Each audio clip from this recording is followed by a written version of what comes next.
Good afternoon and welcome to Kinsman Civic Memorial Stadium in Oshawa, Ontario for this Group B matchup at the Ray Carter Cup Boys Under 15 Baseball Canada Championships on SportsCanada.TV. My name is Brian Oliver and we welcome you to this game, an all-Atlantic battle between Prince Edward Island and Nova Scotia here at Kinsman Stadium.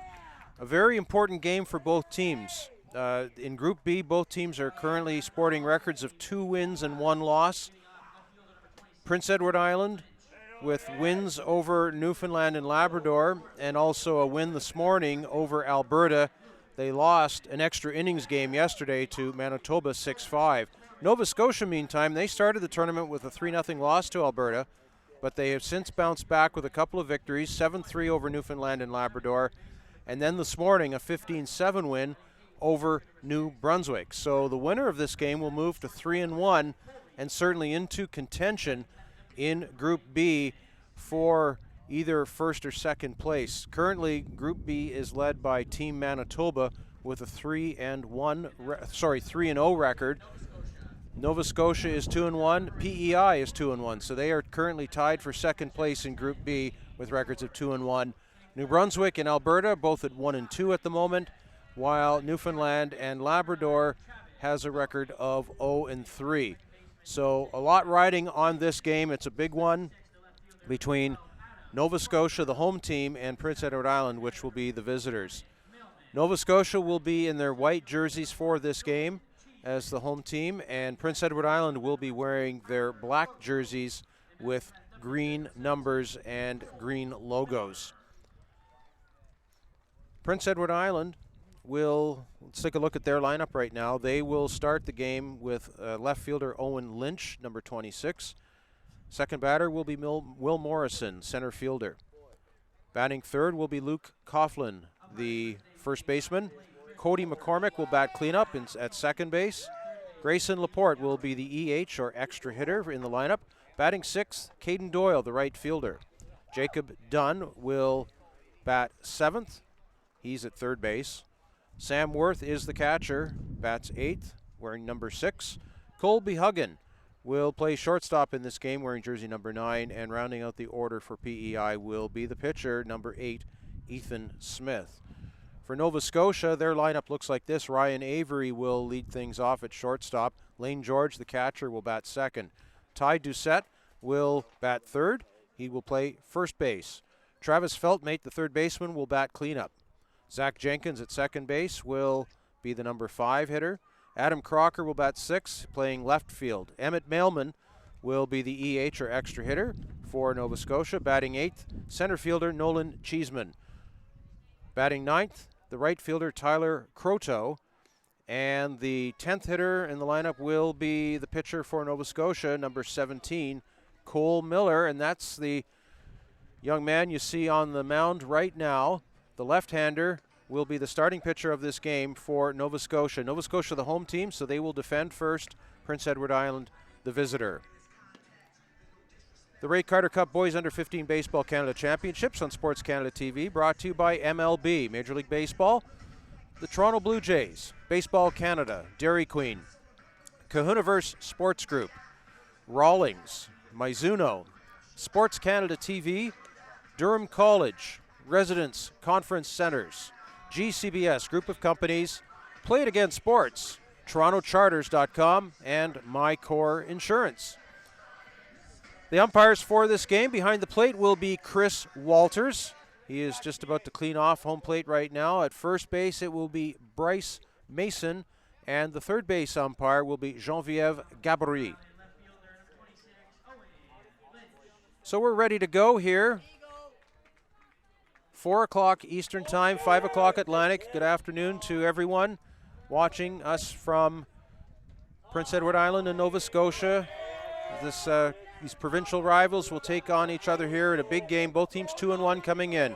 Starting it off will be Owen Lynch for Prince Edward Island. He'll swing at the first pitch and rip a base hit to right field. He will round second hard, and he's going to try for second. Here comes the throw. He's in with a double.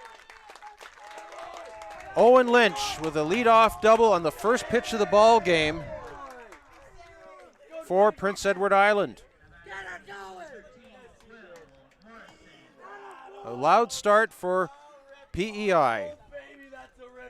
Cole Miller, the left-handed pitcher for Nova Scotia, will now take a look at Will Morrison, left-handed hitter, center fielder, the number 2 hitter for PEI. He will lay down a bunt. It's on the ground. Tough play. It's going to bounce away from the third baseman. No play there. And it's runners at the corners now with nobody out for Prince Edward Island. Travis Feltmate came in charging that ball to try and field the bunt, was not able to do so. And Will Morrison is in with an infield single. An infield bunt. Owen Lynch comes down to third. Lots of activity on the first couple pitches of the ball game. Runners on the corners now for PEI. The batter will be the first baseman, number 5, Luke Coughlin.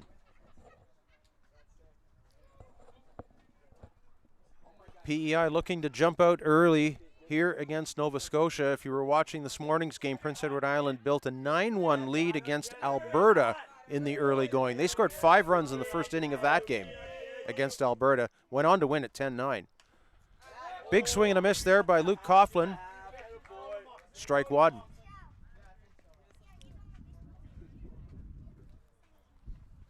Yes, Prince Edward Island scored 5 runs in the first inning of this morning's game against Alberta, went on to score 3 in the second and 1 in the third to build up a 9-1 lead. They gave up that lead. Alberta battled back to tie at 9-9, but PEI did win it with a clutch hit in the top of the 7th inning to win that game 10-9.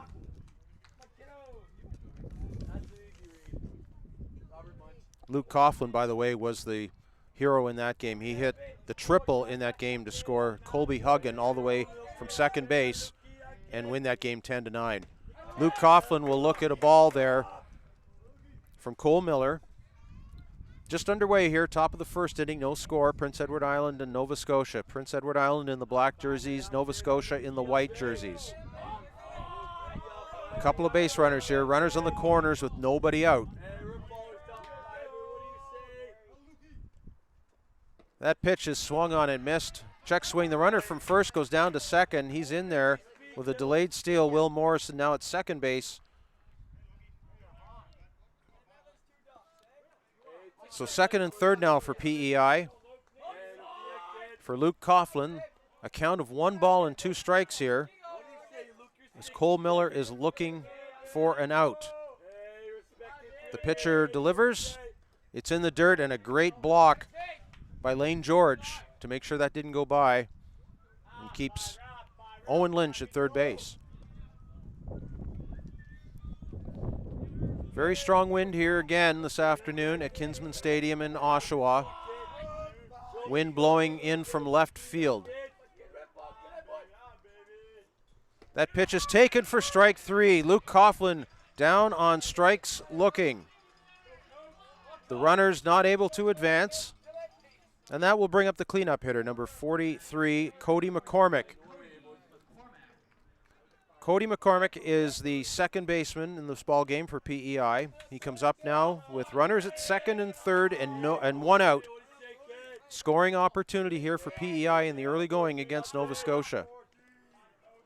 Cole Miller, the lefty, delivers. That ball is in play to the right side. They will try and come home, and not in time with the throw. Lane George not able to tag out Owen Lynch. It's a fielder's choice for Cody McCormick, an RBI, and it's 1-0 for Prince Edward Island.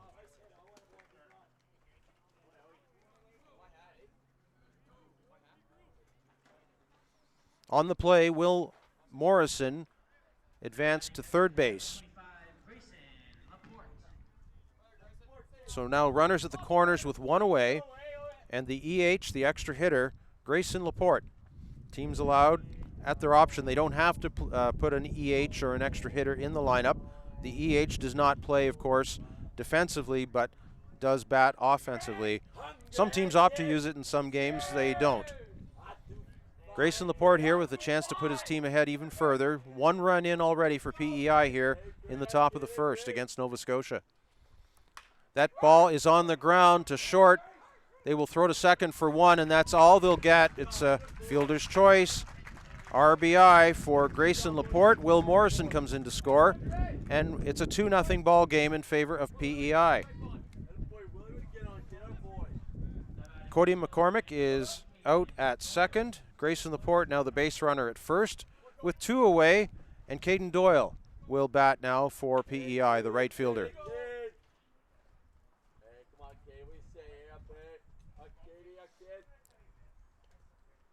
That ball is rocketed to left field. That's a base hit. Lands in front of Adam Crocker. No chance for him to make that catch. It's another hit. And runners now at first and second for Prince Edward Island with 2 away. That'll bring up the third baseman, number 38, Jacob Dunn.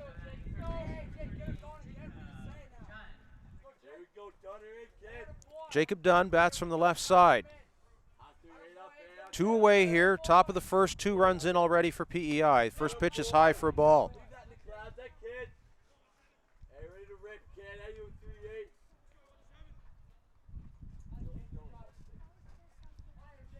Temperature right now 22 degrees Celsius here in Oshawa. Beautiful day for baseball. The 1-0 pitch is taken outside for a ball, 2-0. Wind right now 21 kilometers from the northwest, so that is blowing in from left field. So that is knocking balls down that are hit to the outfield, particularly to left field. Balls may carry a little bit to right. The 2-0 pitch is high to Jacob Dunn, ball 3. Sam Worth awaits on deck for PEI, the catcher. 3 balls and no strikes to Jacob Dunn. 2 away here in the top of the first inning, 2 runs in already for PEI. Grayson Laporte at second, Caden Doyle the runner at first. Here's the 3-0 pitch. And that's in there for a strike. Chris Walters, the home plate umpire. The umpires for these, for all of the games here, chosen by Baseball Canada from all across the country. It's a prestigious platform for them as much as it is for the players, as they get to be officiating at a national level tournament. 3-1 pitch is fouled away, and that will run the count full. 3 balls and 2 strikes to Jacob Dunn. Runners at first and second with 2 out here in the top of the first. Runners should be on the go here with the pitch from Cole Miller, who's thrown 15 pitches, but some very aggressive hitting by PEI so far in this ball game. We've seen a double that started it off. We've seen 3 hits overall and a couple of fielder's choice RBIs. The runners go. The pitch is low and in the dirt for ball 4. The bases are loaded.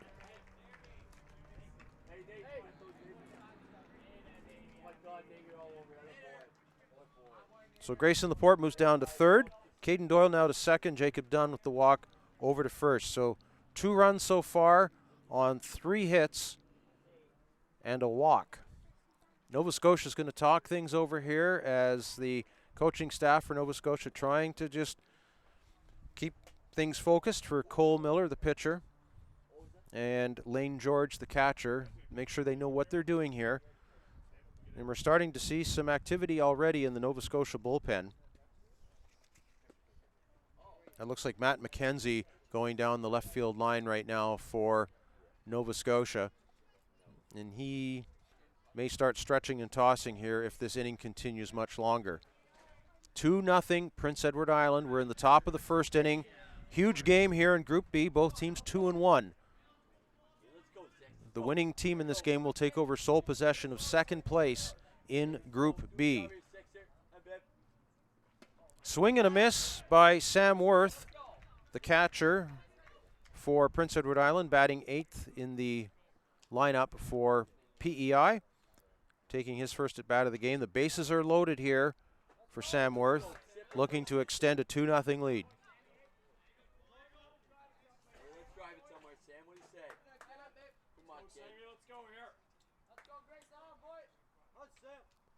Cole Miller shakes off Lane George a couple of times there.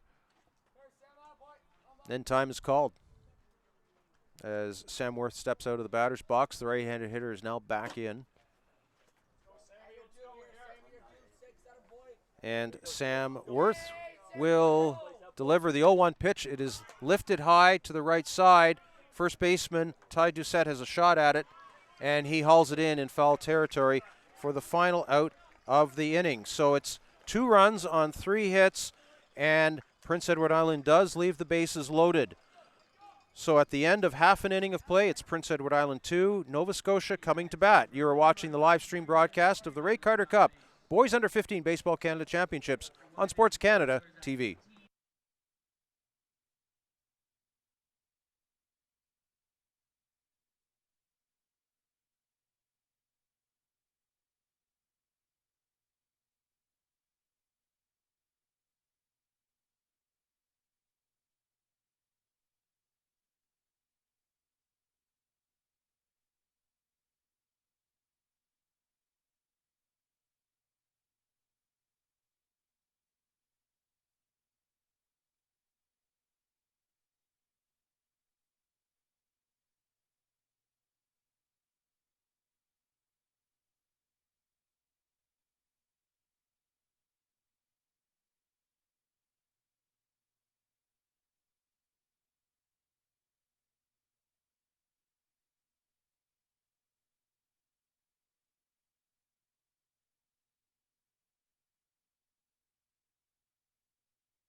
So we go to the bottom of the first inning here, Kinsman Civic Memorial Stadium in Oshawa, Ontario. Good afternoon, everyone. Brian Oliver, along with Scott Cherwadi, now joining us here for the call of this game between Prince Edward Island and Nova Scotia. A big game, Scott, for both teams.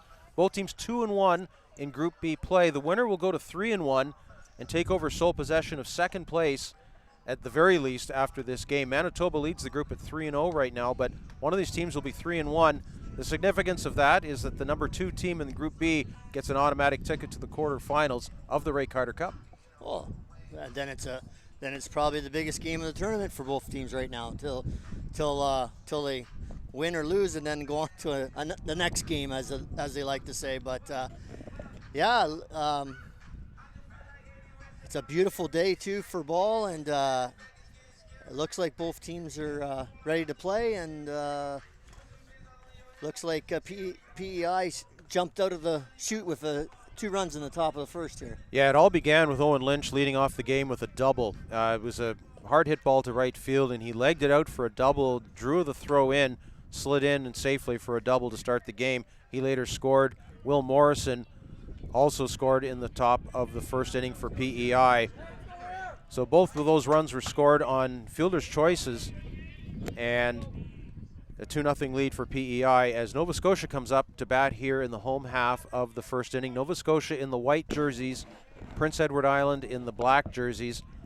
The pitcher for PEI is Ethan Smith, number 8, right-hander on the mound. Will lead things off here against Ryan Avery, the shortstop for Nova Scotia. That pitch misses for ball 1. Avery's moved up in the order from previous games there. He was batting in a 4 or 5 spot, I believe, and now he's the leadoff guy. He's been getting on base in the previous game, so probably a good spot for him. We know both of these teams can score. Nova Scotia and Prince Edward Island have had some good offensive performances so far in the tournament. There's a strike from Ethan Smith. Nova Scotia this morning won 15-7 against New Brunswick, so they had a big offensive performance in that game. And this morning, Prince Edward Island scored 10 runs against Alberta. That ball is hit hard to second base. He's going to get there. And not able to come up with it was Cody Mccormack. And Ryan Avery reaches on what probably will be scored an error at second base. Yeah, I believe so there. It was hit right at him. It was hard hit, but I think he took it in an area which most ball players don't want to get it. And we need a little bit of time here for him. He's doing a walk-off there. So, but it was Avery put a lot into it. Hit it hard. So we got time now. Coach is coming out and making sure everything's okay. Yeah, that ball came really hard off the grass at high velocity, and first ball of the game in play for Nova Scotia gets Ryan Avery to first base with nobody out. Nova Scotia looking to bounce back after giving up a couple of runs in the top half of the first inning. Lane George will be the batter in just a moment as we hope that Cody Mccormack, the second baseman for Prince Edward Island, is okay. I think he just needs from past experience and stuff, I just think he needs a couple seconds here just to, It's Rob McCormack, looks like is out here. Looks like he's coming out of the game. Be his father. He's the head coach of the Prince Edward Island team. Looks like we got number 25 coming in for him. So 25, Grayson Laporte will move over to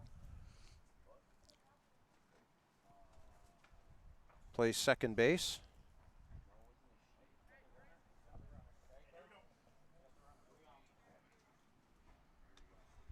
Grayson Laporte was in the lineup as the EH in this game. So they switched it up. So for the moment, it's a defensive switch. Grayson Laporte already in the game as the EH in this game. He has an RBI, fielder's choice, back in the first inning. He'll now take over at second base for Cody Mccormack. For the time being, Cody Mccormack will become the EH. So the first pitch there to Lane George, the new batter, second batter of the ball game for Nova Scotia, the catcher.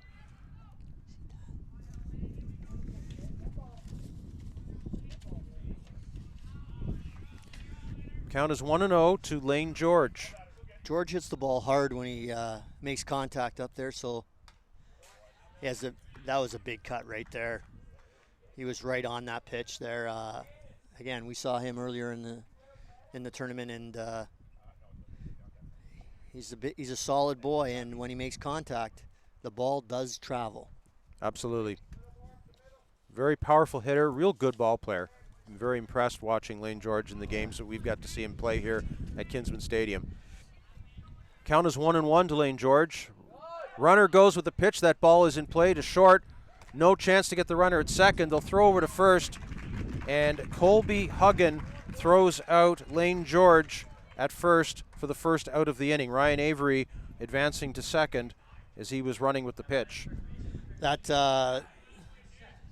was a good move by Nova Scotia there to have Avery on the move there, because if he wasn't going, that could have been a double play. It looked like it was the tailor-made double play, but because he got there, he was at the bag when the shortstop fielded that ball, so I think it was a good move, and now he's in scoring position with one out.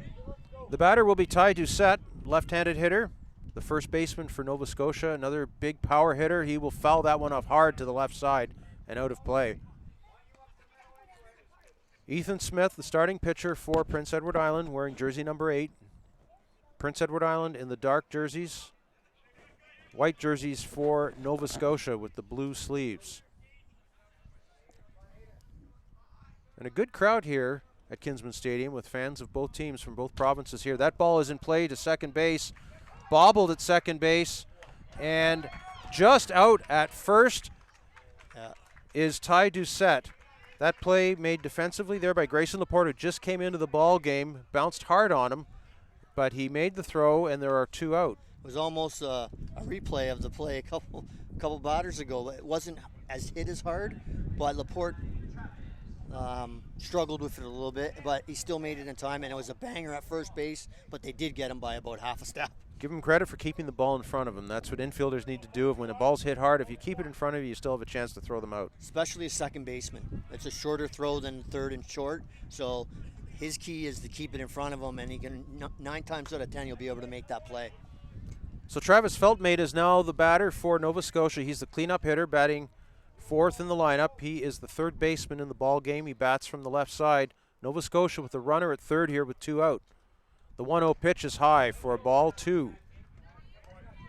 2-0. Prince Edward Island leading Nova Scotia here in this critical Group B game here at the Ray Carter Cup. Ryan Avery is the runner at third.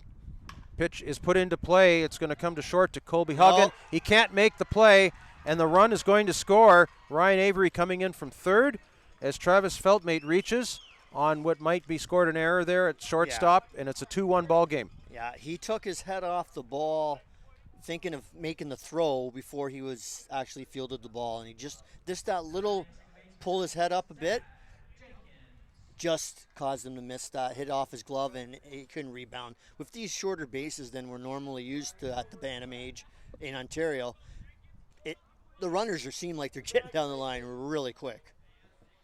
So a runner at first with 2 out now, and the hitter is Zack Jenkins, second baseman for Nova Scotia.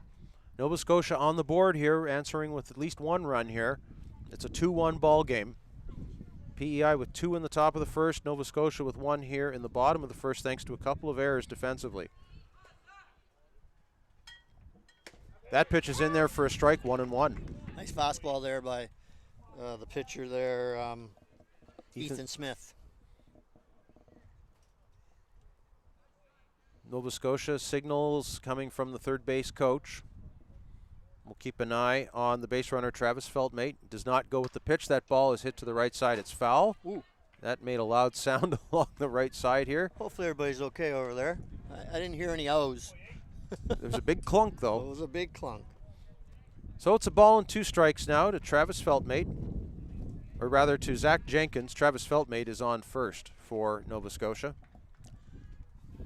Trying to equalize here and answer Prince Edward Island's 2 runs that they scored in the top half of the inning. Feltmate might be leaving. I saw that he was edging and he's in trouble. They throw down and it's caught stealing. Travis Feltmate did not get the greatest of jumps there. He didn't get a good jump, and unfortunately he wasn't very fast either, so that wasn't a good combination. But I picked up on a little bit there that he was kind of, maybe the pitcher did too, and he threw it high to give a good ball for the catcher to throw down the second base, because I saw he's twitching a little bit there, and sometimes you get that little signal from a runner there and you know he's taking off. So it's 1 run on no hits. There were a couple of errors made defensively by PEI.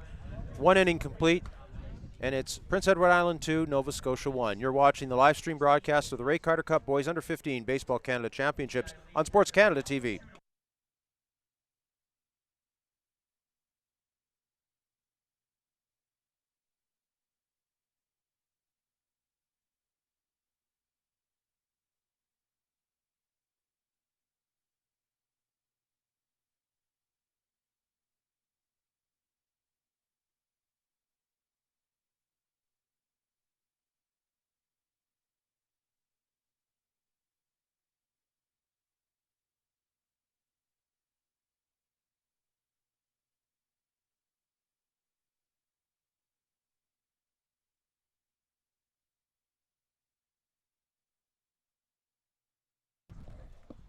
So we go to the second inning here at Kinsman Civic Memorial Stadium in Oshawa, Ontario, for this Group B matchup, the Ray Carter Cup, between Nova Scotia and Prince Edward Island. It's a 2-1 ball game in favor of PEI. 2 runs in the top of the first for Prince Edward Island. 1 for Nova Scotia in the bottom of the inning, and it'll be Colby Huggan leading things off here for PEI. The shortstop takes strike 1 from Cole Miller. Colby Huggan's one of the few players on the team from Charlottetown, PEI. Few boys together. They got, looking at their roster, they got a few players from all over the place, and we've got a lineup discussion going on with Nova Scotia and the home plate umpire, John Hollett.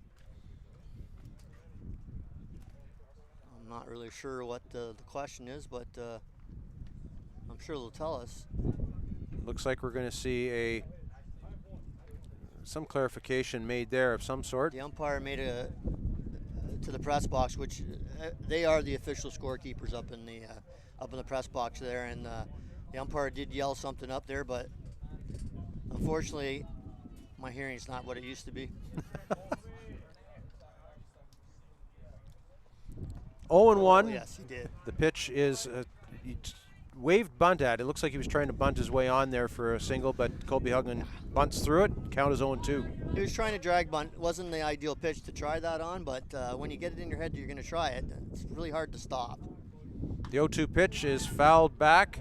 No chance for Lane George to grab that. That is out of play. Stays inside the stadium here at Kinsman. A very breezy afternoon. A wind of about 25 kilometers an hour blowing in from left field that will knock down balls hit to the outfield. Just like yesterday. Yeah, just like yesterday, and we saw it again this morning as well. The 0-2 pitch is in play to the right side. First baseman comes up with it, and he will dive to first and called out. Ty Doucette grabbed that ball and dove into first to make the out, just beating a very speedy Colby Huggan to the bag at first. He had to dive head first with his tag on the bag, and he unfortunately he's hurt himself too. He's limping around right now. Coach is on his way out to give him check him out there. I think he banged his knee fairly hard when he dove. Not something you're used to doing at first base, diving to make a play, but it was a nice play. Again, I've said this a few times. The short bases, the runners are getting down at this age. A lot of kids can be fast, and if they're fast and a shorter distance than what you're used to, it makes almost every play at first base pretty close. And that was a very close play. Colby Huggan hustling down the line for Prince Edward Island, but he was called out.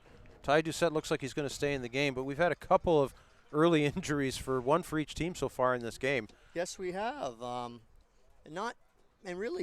the course of the yesterday and today, we haven't really had a lot of injuries. No, there's been a couple here and there, but you don't like to see it.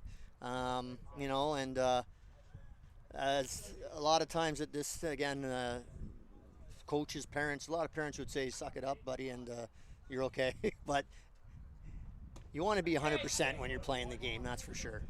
Absolutely, and it's tough. These teams are playing a lot of baseball in a short period of time, over 4 days here in Oshawa, Ontario. The batter is Ethan Smith, the pitcher for PEI, starting pitcher in this ball game. He will look at a strike. Count is 1-1 strike to Ethan Smith. He's the number 10 hitter in the lineup, and will look to get on base for the leadoff hitter, Owen Lynch, who's on deck. The 1-1 is taken for a ball just high. That was a bit high, just up on that one there. Mentioned about the playing a lot of games in a short period of time. We also got to factor in the travel time too. That's a good point. Different time zones and stuff like that too. From Pacific to the East Coast, there's difference in time zones. So it doesn't affect you maybe the first day, but the second and third day can really come on you. Count is 2-2 strikes to Ethan Smith. Cole Miller with the delivery. That ball is in play to second base. Zack Jenkins is there. We'll throw it on to first. Ty Doucette records the out. 2 away. So that'll bring the lineup back over to Owen Lynch. He's the leadoff hitter. Plays left field. He started this ball game with a screaming double to right field or to right center. Later scored the first run of the ball game for PEI. He's 1 for 1.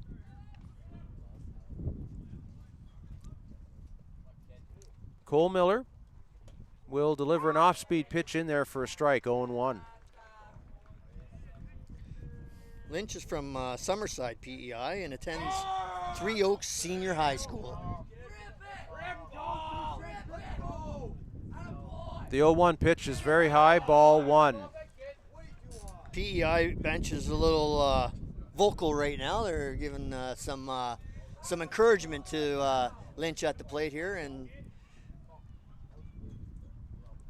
that pitch is high, ball 2, 2-1. Lynch certainly electrified the bench back in the first inning with that double to start the game. Really kind of set the tone as PEI scored 2 runs in the top of the first inning, and back this morning when they were playing Alberta, they scored 5 runs in the top of that game. Wow.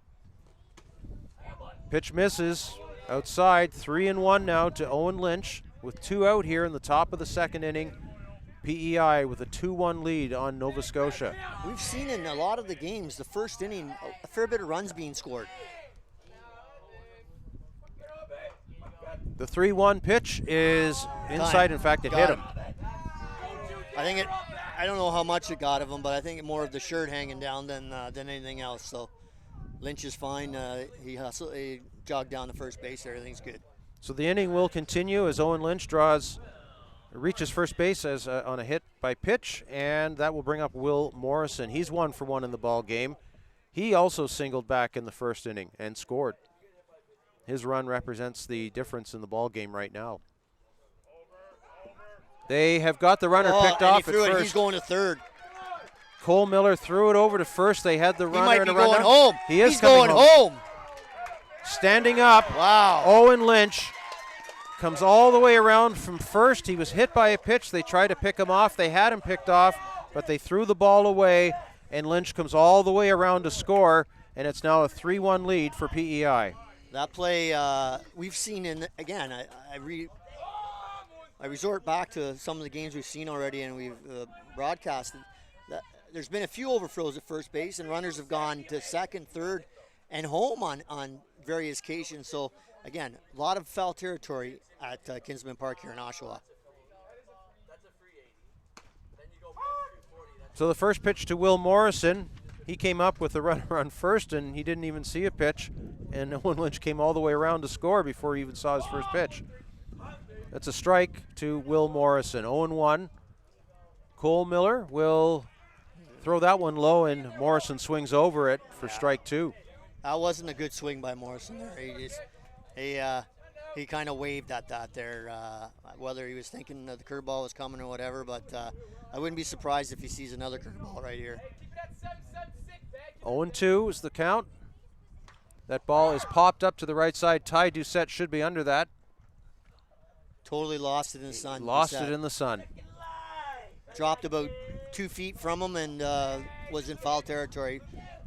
No question that Ty Doucette looking directly into the sun, just the way the sun is aligned right now. It's right in the eyes of the first base side. They might think about getting some sunglasses sooner than later. So another life here for Morrison, and he'll look at a ball high. 1 ball and 2 strikes now. PEI with a 3-1 lead here in the top of the second in this very crucial game in Group B. Miller's going to come with a curveball here. The 1-2 pitch, it's put in play to the left side, and the third baseman comes up with it and not able to make the throw. No, it was going to be a close play either way, even if he came up with it cleanly. Unfortunately, Feltmate, he came up with it, he got it, and then it kind of fell out of his glove. And unless you field it cleanly and make a hard throw, you're not getting a runner out at first base. So probably score that a hit? I would go a hit on that case because if it was a slow roller. I don't think they were going to get him. Runner goes with the pitch. Will Morrison is in there with the stolen base. And now there's a runner in scoring position again for PEI. Luke Coughlin is the batter. Count is 1-0. Good pitch for Morrison to go on there. Throwing the curveball there, Miller curveball. Nova Scotia, it's called time, and their coach is going to come out and see what's going on here. Nova Scotia has someone warming up in their bullpen. So, again, pitch counts come into play, and the strategy of what we're going to do with our pitcher, what your pitcher is, when is he going to be ready, how many pitches is he going to throw, is he going to be ready tomorrow, the next day. A lot of those things come into play. It becomes very strategic with the pitch counts, the way they're set up for teams that say throw the pitcher out there. Even if he's doing well, you still got to take into consideration how many pitches he's thrown. And maybe just trying to buy some time right now as they want to settle Cole Miller down. The umpire, Chris Walters, has gone out to break things up, and everyone will start returning to their normal spots on the diamond. Luke Coughlin is the batter. He is 0 for 1 in the ball game. He struck out looking back in the first inning. 1 run in here for PEI in the top of the second, and it came like lightning. A hit by pitch, and then an error, throwing error, allowed him to score all the way from first. The 1-0 pitch is in the dirt. It gets away from Lane George, and that's going to allow the base runner to advance to third. So key for the base runners to watch the play and see where the ball's going in the dirt, and if you respond quick enough, even the ball that goes in the dirt, the catcher blocks it, you still, if you read it properly, you're going to get a good jump, and you're going to take off and get that extra base. So a runner at third with 2 out now for PEI. Coughlin will look at that pitch low for ball 3. 3 balls and no strikes. 3-1 is your score. Prince Edward Island with the lead over Nova Scotia. Cole Miller, the left-hander, fires a ball. Looked like it might have been called a strike there just at the last minute, the way the umpire was moving, but no strike called. It's a walk to Luke Coughlin. Runners at the corners now with 2 out, and here is Cody Mccormack. Cody Mccormack in the first inning reached on a fielder's choice, but he knocked in the first run of the ball game with that fielder's choice, scoring Owen Lynch. So 0 for 1 with an RBI. McCormick's from Richmond, PEI. There's a Richmond, British Columbia, too. There is. McCormack also was injured early on in this game at second base, but he stays in the ball game as the EH. He looks at a strike from Cole Miller. Cole Miller now at 42 pitches here in the second inning. 51 is the next threshold for pitch count consideration. So I think Nova Scotia would really like him to get out of this inning here. He's got 2 out, 1 strike. Pitch is put into play. It's between third and short. Shortstop tries to make the play over to first, but not in time. Oh, no. They've got the runner at second base. Overrunning it was Luke Coughlin. Yeah. He tried to get back. They get the out at second base, but a run does score on that play, and it is a 4-1 score in favor of PEI as we head to the bottom of the second inning. 4-1 for PEI. You are watching the live stream broadcast of the Ray Carter Cup Boys Under 15 Baseball Canada Championships on SportsCanada.TV.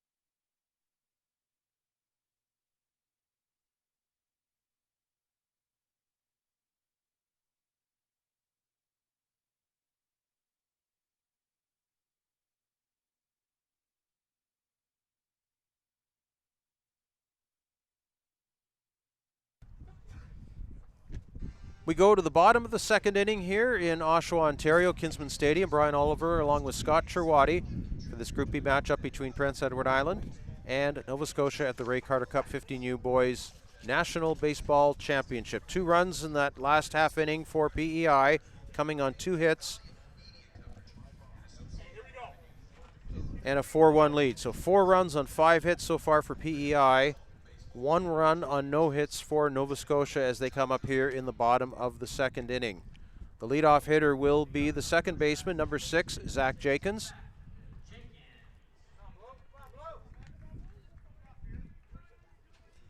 And Ethan Smith will continue on the mound for PEI here in the second inning.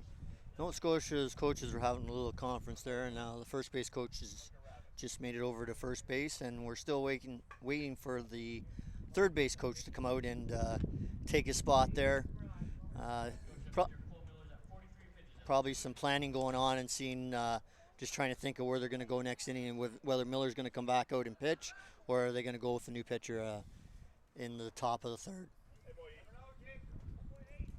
So Jenkins comes up to the plate. He chops one to the third base side. Going to be a tough play here. Throws across the diamond. Nice play.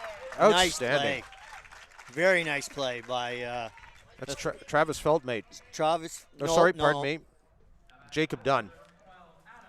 Yeah, that was a great play. Jacob Dunn, the third baseman, wearing jersey number 38, had to go deep behind the third base bag, and he came up firing. And as you say, Scott, not a lot of time to throw these base runners out with the 80-foot bases, but that was a great play. Great play, and the good thing about it is he didn't worry about whether it was going to be foul or fair because it was really close to the line. He made the play like it was going to be fair anyways and just threw it across. No hesitation at all.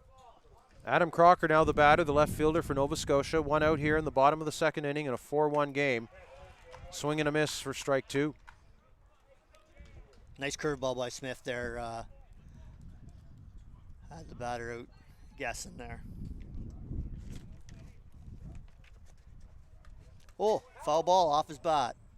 That ball looked like it may have hit him, but it did go off his bat, so it's just a foul. Yeah. Count remains no balls and 2 strikes to Adam Crocker. I think if it didn't hit his bat, it would have probably hit him, but the bat just kind of found the ball, as I like to say, or the ball found the bat, one way or the other there. So the at-bat will continue here for Crocker. Count of 0-2, 1 away, nobody on the base paths. That ball is lifted to right field. Caden Doyle is there to haul that in as the wind holds that one up. Yeah. 2 away. And as we can see, the sun comes into play. Doyle had some shades on there, so it was much easier play for him than without sunglasses on, that because he's looking right into the sun right now. So the batter is the EH, the extra hitter, Emmett Mailman. Bats from the right side. Nobody on the bases here for Nova Scotia. They are trailing 4-1. Big swing and a miss on that pitch from Ethan Smith, 0-1. Yeah, this young man, big swing and a miss there for strike 2. 2 curveballs, and Mailman hasn't looked like he's going to be able to deliver in this at bat. Well, he still has one more shot here. It's an 0-2 count to Emmett Mailman. Here's the 0-2.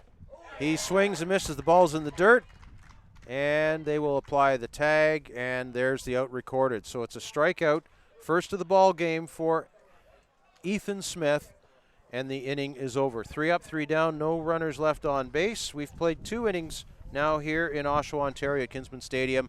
It is Prince Edward Island 4, Nova Scotia 1. You are watching the live stream broadcast of the Ray Carter Cup Boys Under 15 Baseball Canada Championships on SportsCanada.TV.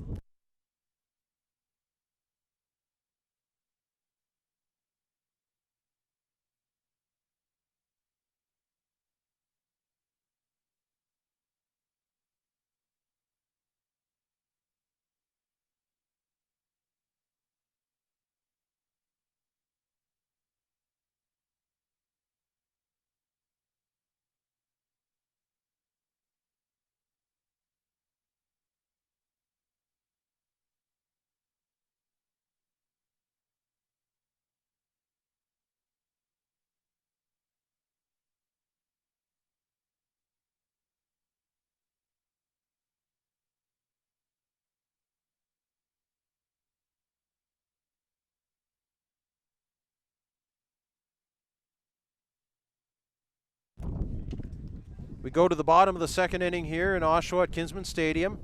A 4-1 lead for Prince Edward Island over Nova Scotia. And we have a new pitcher in the ball game for Nova Scotia. It's a right-hander, Matt McKenzie, who will take over for the lefty, Cole Miller, here in the bottom of the second inning. Cole Miller going we're going to the third inning right now.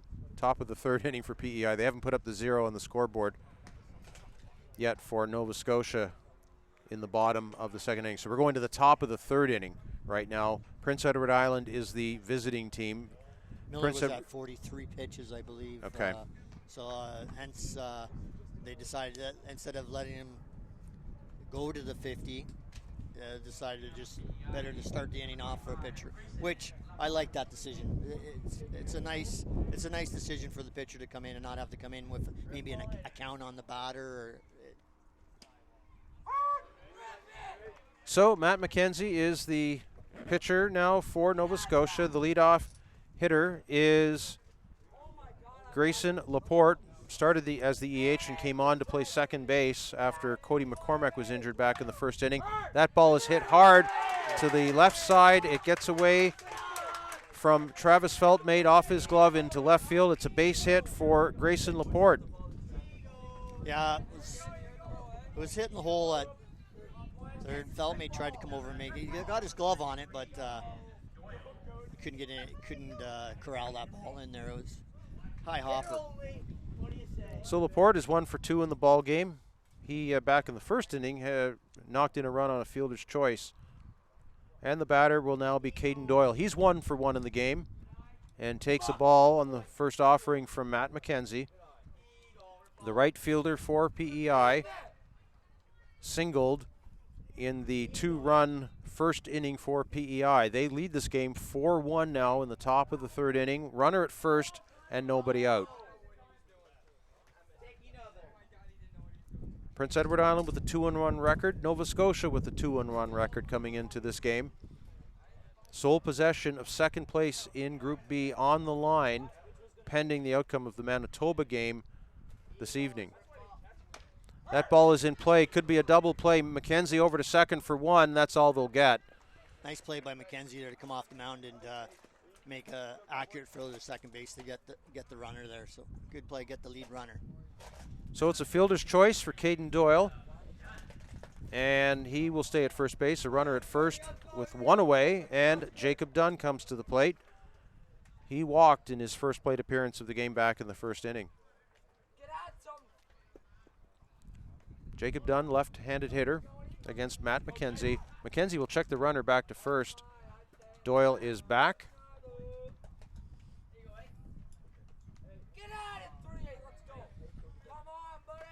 Very big ballpark here at Kinsman Stadium. 352 down the left field line. 400 to left center. That ball again over to first base. Runner's back. 400 to left center. 395 to right center.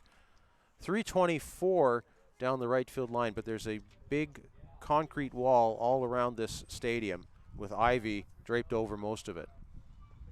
Ball is in play to second base. That's a base hit. And all the way to third goes Caden Doyle. The throw comes in. He is in there, safe. Caden Doyle almost came off the bag at the last moment as he went all the way to third on that hit through the hole between first and second. Another hit for PEI. Jacob Dunn advances to second on the throw. Yeah, it was the runner was going there, and the throw was accurate, but it wasn't a strong throw. I'm going to say like a quick throw. So hence, runner took advantage of going to third, and the runner again, the batter went to second. So second and third, 1 out, and PEI is threatening again. They sure are. That's the 7th hit of the ball game by my count for PEI here. Now just in the 3rd inning. 7 hits, 4 runs on 7 hits. 1 run on no hits so far for Nova Scotia.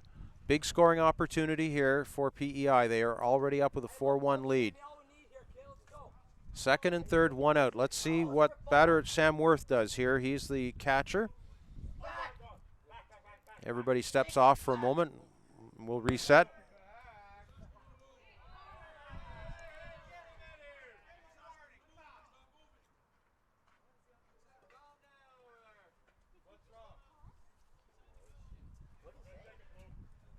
One out here, runners at second and third for PEI. I have no idea what was going on there. Nova Scotia coach was yelling something, and then the umpire called time, and I totally oblivious to what happened there. Well, looks like we're ready to go. That pitch is ball just missing off the plate from Matt McKenzie. Sam Worth with a big scoring opportunity in front of him here at the plate. Second and third, 1 out, and you're always looking to put a ball in play when you have runners in scoring position, especially at third base with less than 2 out. Nova Scotia's playing in, so they want to definitely not they don't want PEI to score any more runs, so they'll definitely be checking the runner on contact. Ball is in the dirt, 2-0 to Sam Worth. He's 0 for 1 in the ball game. He fouled out to the first base side to end the 1st inning. Nice play, nice grab by Lane George. He's done a very good job catching in the games we've seen so far. The 2-0 pitch from Matt McKenzie swung on and missed, strike 1. Wasn't a good 2-0 swing there by Sam Worth. 2-0, you want to take a good hack at it. He kind of waved at it there, really. If he would have made contact on it, I don't think it would have gone very far. 2 balls and a strike. Swung on and missed again. That ball way out of the zone. But Sam Worth not able to hold back on it, and the count goes to 2 balls and 2 strikes. Yeah, Yeah, very similar swing to the one just before it. The only difference was the curveball was in the dirt this time. So Matt McKenzie and George might go to school here and throw another curveball here. Lane George doing a good job to block that pitch as well. Here comes the 2-2, and there it is again, exactly as you called it, Scott. They go to the curveball, and Sam Worth is down on strikes, 2 out. That's a big out for Nova Scotia. They will be able to move the defensive positioning back in the infield. Colby Huggan is the batter now. He's 0 for 1 in the ball game with a ground out to first back in the second inning. Good job by McKenzie and George to understand what was going on there and go to school on what the batter. If he's struggling with a pitch, keep using it.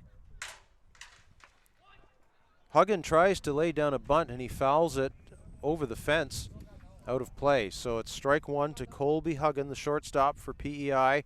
Runners at second and third here with 2 away. Prince Edward Island with a 4-1 lead, looking to pad that lead here in the top of the third inning. Caden Doyle is the runner at third. Jacob Dunn is the runner at second base. Here's the 0-1, swing and a miss, fouled, and that caught Lane George. Yeah. And we're going to see a bit of a timeout here as the umpire is going to come out and talk to the pitcher. Talked about that in the previous games. It's a courtesy there, just like when the umpire takes a foul ball. The catcher usually goes out to the pitcher. Give a little bit of time, just a little time. They just need that extra breath to regroup and everything, and it definitely is appreciated on both ends there. Lane George immediately said, "Hey guys, I'm fine." Taking that one for the team. And he's back into position now. Count is 0-2 to Colby Huggan. 2 out, runners at second and third. Matt McKenzie's pitch is taken for strike 3 called. The inning is over. McKenzie doing a great job to work out of that with a couple of strikeouts to end the inning. And Prince Edward Island is turned aside. There were a couple of hits, 2 runners left on base, no runners across. We've played 2.5 innings in Oshawa, Ontario. It is Prince Edward Island 4, Nova Scotia 1. You're watching the live stream broadcast of the Ray Carter Cup Boys Under 15 Baseball Canada Championships on SportsCanada.TV.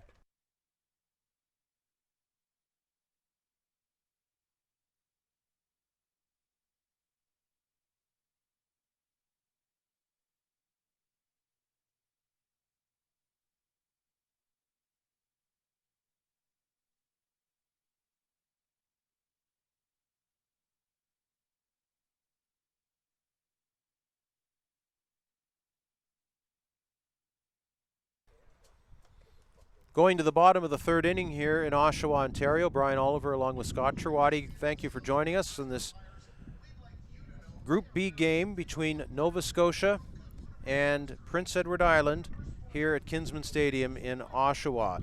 Other games going on at this hour. There is one scheduled game in Group B also happening at Clarington Fields.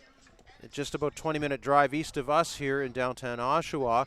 That game going on between New Brunswick and Newfoundland and Labrador.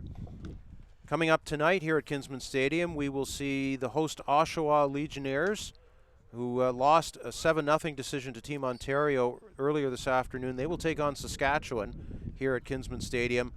And the other game happening tonight is a Group B game, again at Clarington Fields, between Team Manitoba and Alberta. Manitoba currently the only undefeated team in Group B with 3 wins and no losses so far. Both of these teams are 2-1 and looking to keep Manitoba in their sights as play continues here at the Ray Carter Cup. We go to the bottom of the third inning. Nova Scotia trailing 4-1. The leadoff hitter will be the center fielder, number 1, Nolan Cheeseman, and he will take a strike from Ethan Smith. Smith has gone all the way so far in this game for PEI. The right-hander's 0-1 pitch is low for a ball. Yeah, that one was low. They're borderline, but it's definitely low. 1-1 pitch takes something off of it. That's in there for a strike. Nice pitch there to come in with that. It's up in the count now, and see what come back with a fastball here maybe. No. The ball is chopped high. Tough play one here for the pitcher. He will throw down to first. Uh-oh. Not there. It gets away. Cheeseman is on his way He's to going second. to third. He's going to third, Cheeseman. No, He will he's stop. not. Oh, now he's hung up. Oh, he's hung up. Now he's hung up. Prince Edward Island will try and get him at third. He ducks away from it, and he is tagged out. Big defensive play there by Prince Edward Island after Nolan Cheeseman hit a high chopper, reached first base. Ball got away. He got to second, but he got a little too greedy on that, trying to go to third. He put the brakes on, and Prince Edward Island runs him down. Unfortunately, the coach had waving him on to come to third, which is what he has to do in this case. But he had to probably put the brakes on a little, give him a little stop a little sooner. We have seen guys go from first to third on a pass ball or a wild pitch or anything, or a wild throw at first base. So the batter now is Tyler Croteau, the right fielder. Wears jersey number 2 for Nova Scotia. They are in the white jerseys. He's behind 0-2, swinging and missing at that last pitch from Ethan Smith. So a big break there for Prince Edward Island as they turn the defense on to make that play. Running down Nolan Cheeseman between second and third. Count is now 1-2 to Tyler Croteau. Nova Scotia trailing 4-1. We're in the bottom of the third. There's a high pitch for ball 2. Yeah, that's a big defensive play for PEI there. Nova Scotia would have had a runner at second base with nobody out. Smith's pitch is high, goes off the glove of the catcher, and back to the backstop. Count is now full. Ethan Smith with a 3-2 count now to Tyler Croteau. That ball is in play to the shortstop. Colby Huggin comes up with it, throws on to first. I don't think that was in time, but yes, it was. It was in time. It was a banger. Colby Huggin with a nice throw over to first base. Luke Coughlin catches it, 2 away. That was one of the calls that could go either way. The umpire looking at the play could have just as easily said safe as out on that case because it was a bang-bang play. So 2 out now for Nova Scotia. The batter is the pitcher, Matt McKenzie. He came on for Cole Miller, who started the game. This is his first at-bat of the game. That ball is a chopper again to Colby Huggin. He will throw it to try. He won't be able to get it. He loses the handle on it. Matt McKenzie is safe at first. Possibly an error there. Yeah, that's an error there. He knew he had to rush the throw, and he just, from the transfer from the glove to the hand, just fumbled it.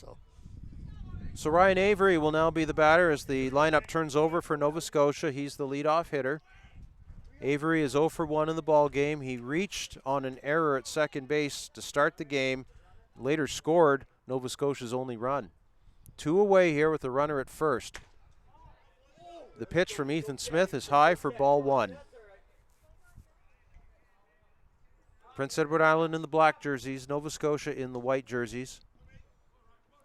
Nova Scotia trying to claw back from a 3-run deficit here against PEI. Ball is inside for ball 2, 2-0. Ryan Avery looking to extend this inning and hopeful of getting up. Power hitting Lane George, the catcher, who's on deck. The catcher, number 10, is hoping to get a chance to come up here with a couple of guys on base. That pitch is rocketed to right field. It's a foul ball and out of play. Count is 2-1 to Ryan Avery.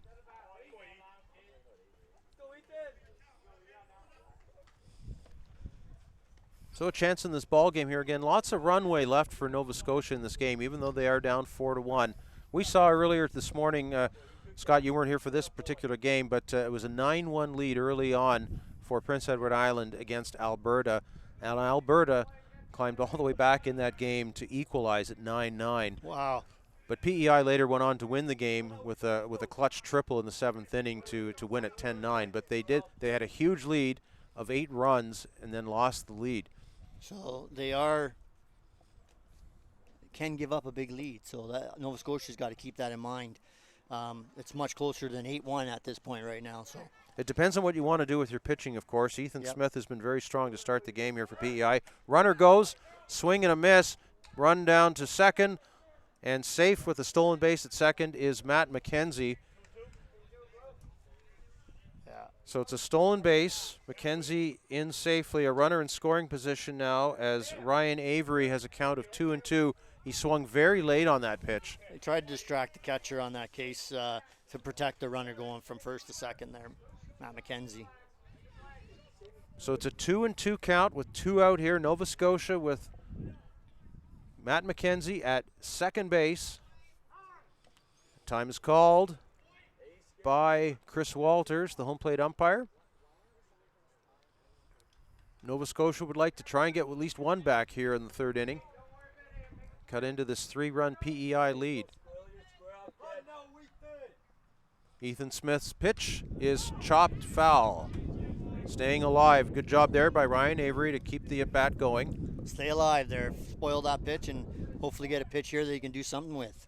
41 pitches now is the pitch count for Ethan Smith.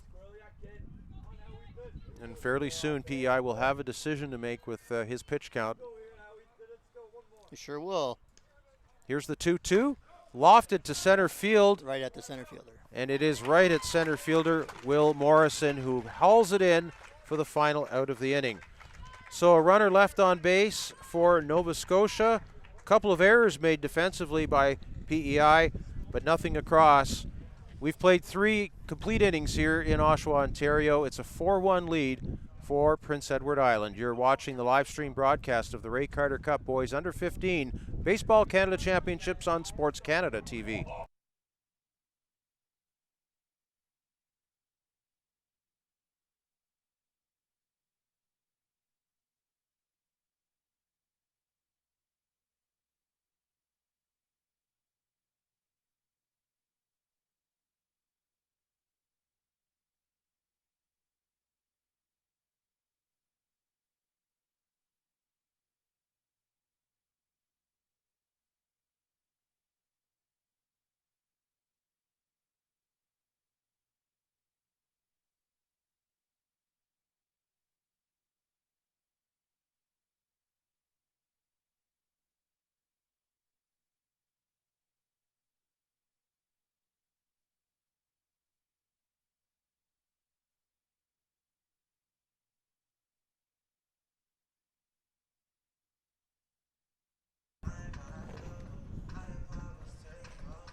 So we're off to the 4th inning now here in Oshawa, Ontario. Brian Oliver along with Scott Cherwadi on SportsCanada.TV. This is Group B action at the Ray Carter Cup Boys Under 15 Baseball Canada Championships. Nova Scotia trailing this game 4-1 to Prince Edward Island. Prince Edward Island, the visiting team. 2 runs in the first, 2 runs in the second. 4 runs on 7 hits so far in the game for PEI. 1 run on no hits so far for Nova Scotia. No hits unofficially, of course. So we were just talking about that off air a moment ago. We've unofficially got 4 defensive errors in this game so far for PEI, but again, we're not the official scores. But we're right more times than they are. Of course I'm we sure are. that's the way it works. No question about that. No editorializing there at all. No, not at all. Though they do a great job up in the score box Absolutely. up there. We're just hacking on them a little bit there. So the top of the 4th inning, it will be the pitcher, Ethan Smith, leading things off, bats from the left side. He's 0 for 1 in the ball game, grounded out to second. Back in the 2nd inning for PEI. From Stratford, Nova Scotia.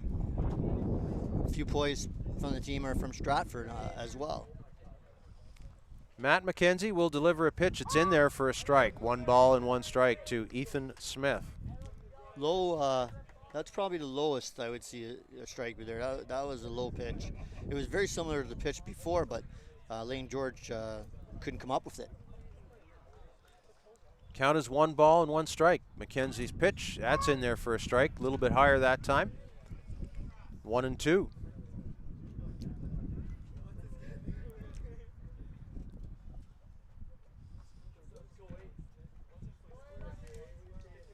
The 1-2 pitch taken. Strike 3 called. Ethan Smith down on strikes. 1 away. That's actually 3 consecutive strikeouts now for Matt McKenzie. Struck out the last 3 batters in a row. And that will bring up Owen Lynch. He's held the hot bat in this game so far. At least he led off the game with a double and scored in the first. He was hit by a pitch and scored on an error, a throwing error, all the way from first base. That was in the second inning. So he's got 2 of Prince Edward Island's runs. McKenzie wanted that curveball there. He thought it was a good pitch, and just kind of looked in there at home plate umpire Chris Walters and said, what's wrong with that? The 1-0 pitch, yeah, that one's low for sure. Yeah. 2-0 to Owen Lynch. PEI now at the top of the lineup. Owen Lynch, 1 for 1 in the game as mentioned. 2 runs scored. Ball is hit to the shortstop. Ryan Avery with it, throws on to first. Nice stretch by Ty Doucette to complete the out, 2 away. Nice play. Nice play all around. Really, there's not really too many easy plays when it's hit in the infield, even though that was hit right at Avery. He came up with it, nice throw over there. Doucette still had the stretch. If he let that travel a little bit further, that play comes really close as opposed to just close. And absolutely an Owen Lynch with outstanding speed. Yes, he got down the line. Even Very more reason quick to stretch. Yes. The batter now is Will Morrison. He's 2 for 2 in the ball game, couple of singles and a couple of runs scored. Also has 2 stolen bases. So he's been a tower of power so far in this game for PEI. 2 away, nobody on here, top 4. Swing and a miss for a strike, 1-1. A little late on that one there, Morrison. One of those ones where, should I swing? Well, I guess I should. No, I probably shouldn't have. Matt McKenzie fires that in there. That is hit again to Avery, Ryan Avery Nice at first. throw. And he throws it over to first to complete the out, and the inning is over. It's 3 up and 3 down for PEI in the 4th. No runs, no hits, nobody left on base. We've played 3.5 innings in Oshawa. Prince Edward Island 4, Nova Scotia 1. You're watching the live stream broadcast of the Ray Carter Cup Boys Under 15 Baseball Canada Championships on SportsCanada.TV.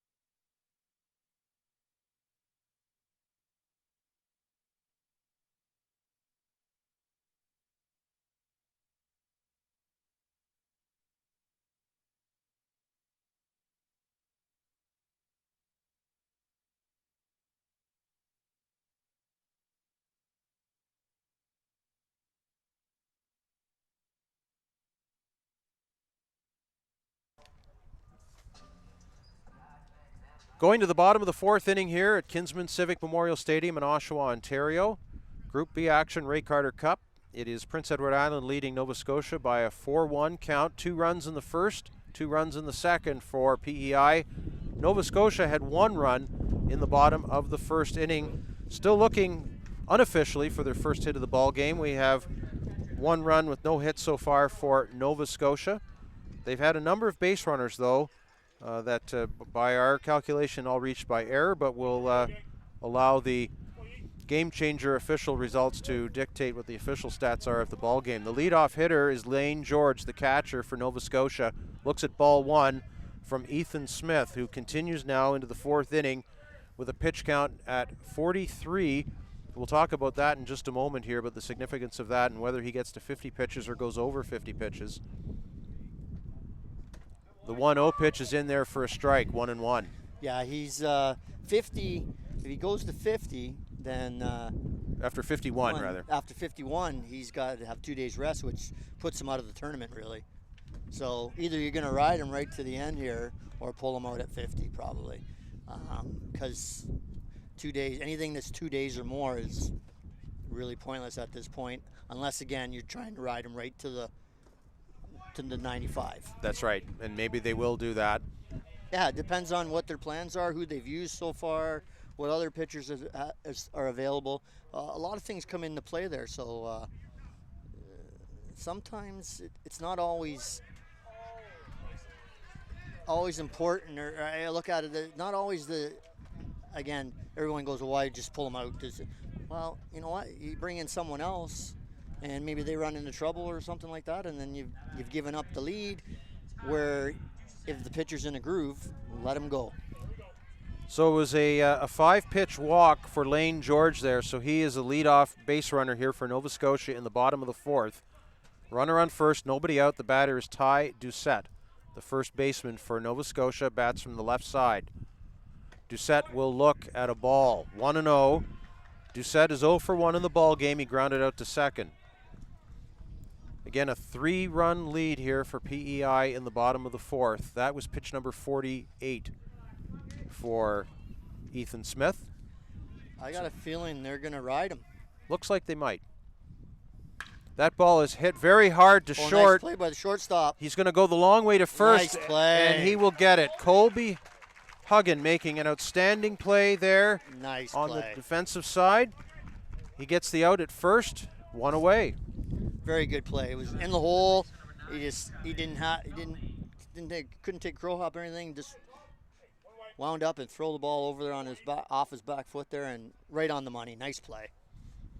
So 1 away. Runner in scoring position now for Nova Scotia. That is Lane George now at second base. The batter is Travis Feltmate. He's the cleanup hitter. He reached on an error back in the first inning and was later caught stealing. Ethan Smith's pitch is in there for a strike. That is pitch number 50. And so if there's no movement from the PEI dugout, so he is going probably to 95 unless he gets into trouble. That pitch is lofted to the shortstop. It's caught by Huggin, and it's a double play. Nice play. Colby Huggin catches it, gobbles it in, and lobs it over to Cody Mccormack covering second, and Lane George is doubled off for the double play. So a walk and a double play there for Nova Scotia that they are turned away. We've played 4 complete here in Oshawa, Ontario. PEI 4, Nova Scotia 1. You're watching the live stream broadcast of the Ray Carter Cup Boys Under 15 Baseball Canada Championships on SportsCanada.TV.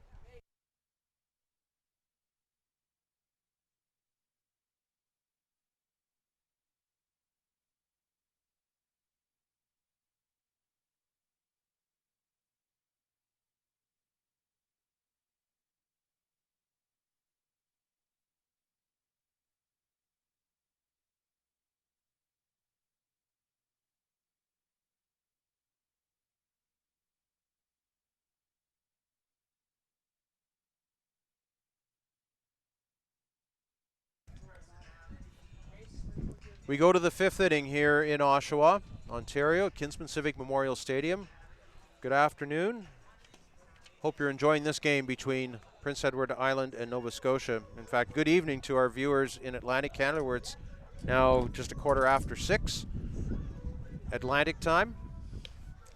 Just over past 2 o'clock Pacific time in the West Coast.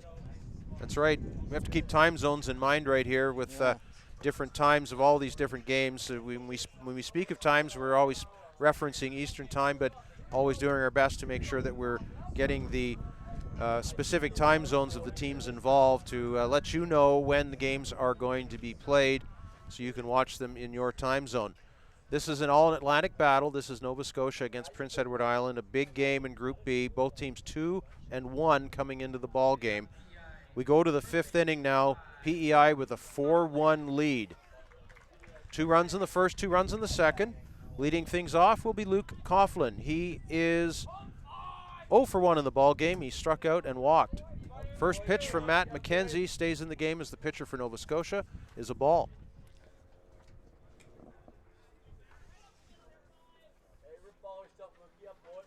The 1-0 pitch is low.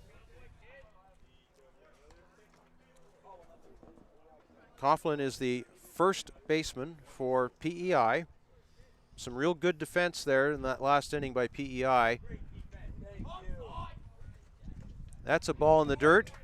Ball 3. Which was good to see for PEI because throughout so far in the first game, this game, we have them down as 4 errors unofficially. So Yes. it was nice for them to come up with some nice, strong defensive plays. 3-0 pitch is in there for a strike to Luke Coughlin. 3-1. Matt McKenzie did not start this game. Cole Miller pitched the first inning for Nova Scotia. McKenzie came on in the second inning. That pitch is low. Yeah. Coughlin takes a walk. Lead-off walk. Those tend to come back to haunt you sometimes. More times than not. I didn't say sometimes. More times than not, a lead-off walk is not good. So it'll be Cody Mccormack coming to the plate. He is the EH in the lineup now. He started the game at second base. He was injured by a hard hit ground ball in the first inning, came out of the game as a defensive player, but remains in the lineup on the offensive side of things as the EH, the extra hitter. Takes ball 1 from Matt McKenzie. McCormick is 1 for 2 in the ball game. He has a single, and he knocked in a run on a fielder's choice back in the first. Big right-handed hitter. Runner at first here, nobody out for PEI in the top of the 5th. They'll check the runner back to first. Coughlin is back in. We've seen a few overthrows at first base. Unless the runner's got a big lead. I know the rule of thumb is throw over there and check him, but unless he's got some big lead, I wouldn't be throwing over there because the history hasn't been good. The 1-0 pitch is chopped foul to the left side, and you're exactly right, Scott. You look back in that, it was a pivotal moment in this game. Owen Lynch drew a 2-out hit by pitch in the second inning, and then the pitcher threw over to first to try and to get him leaning, and the ball got away, went all the way down the line, and Owen Lynch came all the way around from first to score a run. So it's always a risky play. If you're going to throw to first, you better make sure the ball's there. That's a ball to Cody McCormack, 2-1. And we saw, I believe, twice yesterday where the runner scored on a pass ball or wild pitch on a pickoff over there. It's a very big foul territory here at Kinsman Stadium on both sides. The ball will roll forever. That ball is hammered to left field. That's Adam Crocker going back for nice. it, and he can't make the catch. It gets away from him. Runners are going to advance as Luke Coughlin goes all the way to third. It's a double for Cody McCormack. Runners at second and third now with nobody out. I thought Crocker was going to catch that. He went, he was right on. He had the beat on and everything, and it went in his glove and popped out. Again, maybe looking toward the sun. The sun is in the southern part of the sky here at the moment, or the southwest part of the sky, and it's sort of facing the left fielder. So maybe the sun had a bit of a factor on that. The wind also, we've talked about it throughout the tournament, a very strong wind blowing in from left field that pushes the ball, takes something off of it, and pushes the ball back a little bit toward the infield, and that may have held the ball up, and it didn't travel just quite as far as Crocker might have thought. Yeah, that's true there. The wind can play tricks on you. It was a brief visit from Nova Scotia coach there, the pitcher and catcher having a little chat. Just probably looking at it, it's 0 out, a man at second and third. Nova Scotia can't really afford to give up any more runs. No, they're down 4-1 right now in the top of the 5th inning, and Grayson Laporte comes to the plate. He's 1 for 2 in the ball game, singled and knocked in a run on a fielder's choice back in the first inning. Second and third, nobody out here. Infield's in. Let's see what happens. Laporte will look at strike 1. Thought about taking a cut at it, but it goes for a strike. Matt McKenzie trying to work out of a jam here again for Nova Scotia. 4-1 is the score in favor of PEI. McKenzie's 0-1 pitch is hammered to short. It's caught. A brilliant catch there by Ryan Avery. He had to go way up the ladder to bring that one down. Otherwise, that's a run for sure, possibly 2. Yeah, I think it would have scored 2 runs there. That ball was well hit, and if it gets over Avery's head there, it's going to go into the gap between left field and center field, and PEI would easily score 2 runs on that play. Give big credit there to Cody Mccormack at second for not getting too far off the base to get doubled off, and same for Luke Coughlin at third. Yes, good base running. So Caden Doyle, now the batter, the right fielder for PEI, will look at ball 1 from Matt McKenzie. Second and third now with 1 out. As the old adage goes, freeze on the line, they always tell you. And those boys did freeze, and they didn't get too far off. So, again, could have been easily double play, if not a triple play. Yes, that's true. Very much so, with nobody out. Now with 1 out. Pitch is check swing and called a ball. 2 balls and no strikes to Caden Doyle. 4-1 is the score in favor of Prince Edward Island. Looking to move to 3-1 in the standings in Group B, as is Nova Scotia in this game. The infield is in tight. Pitch, check swing, that's a strike. 2-1. Very similar swing from this previously.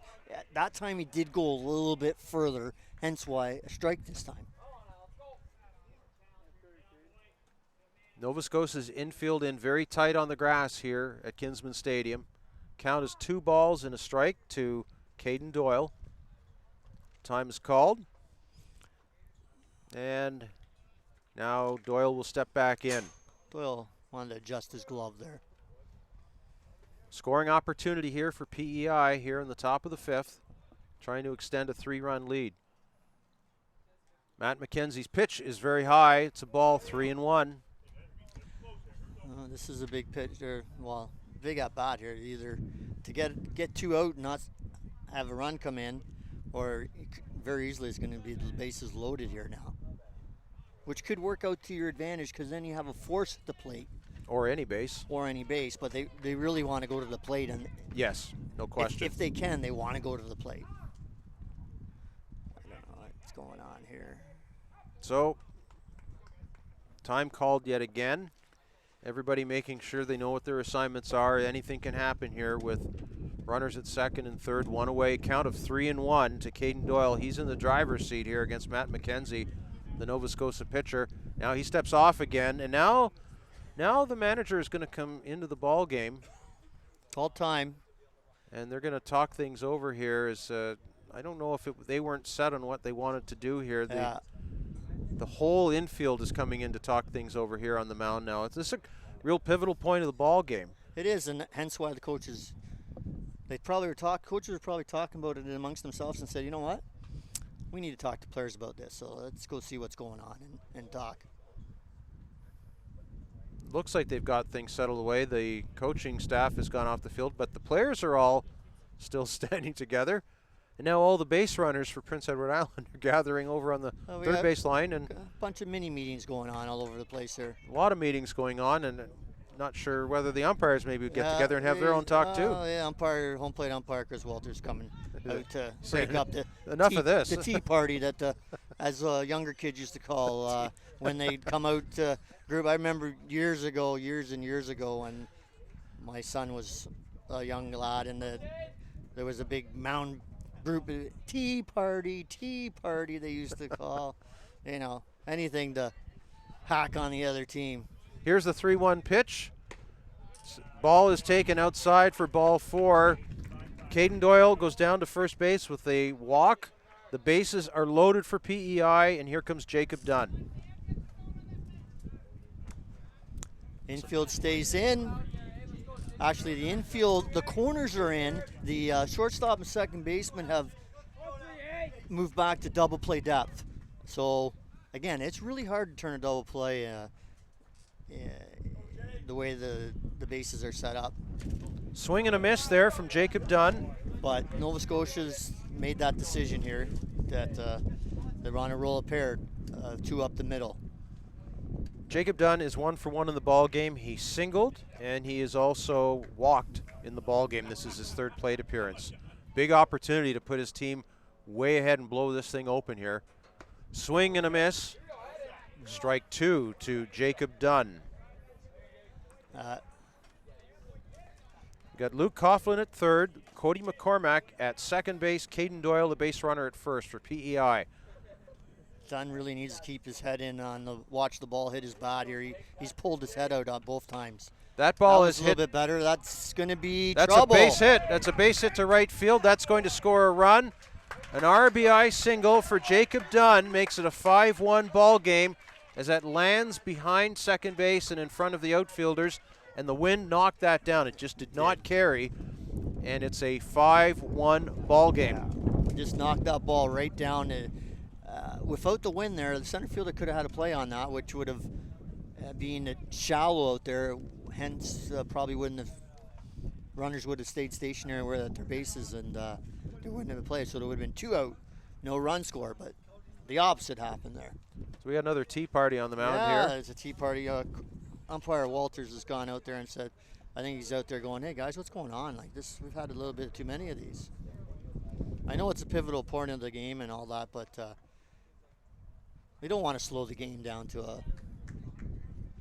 No, absolutely not. So it's 5-1 now, the score. Base is still loaded and still only 1 out. And give credit to Jacob Dunn there, getting a 2-strike pitch. 2-strike pitch. He didn't give in at all to the pitcher there, to McKenzie, and he fought it off, and big single. Sam Worth is the batter. Oh. He tries to bunt with the bases loaded on a squeeze play. Suicide squeeze.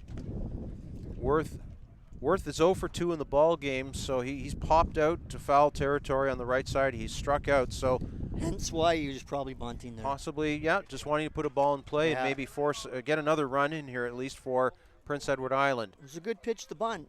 Just he fouled it off, but he could have been easily pushed that down first base. The 0-1 pitch is outside. 1-1.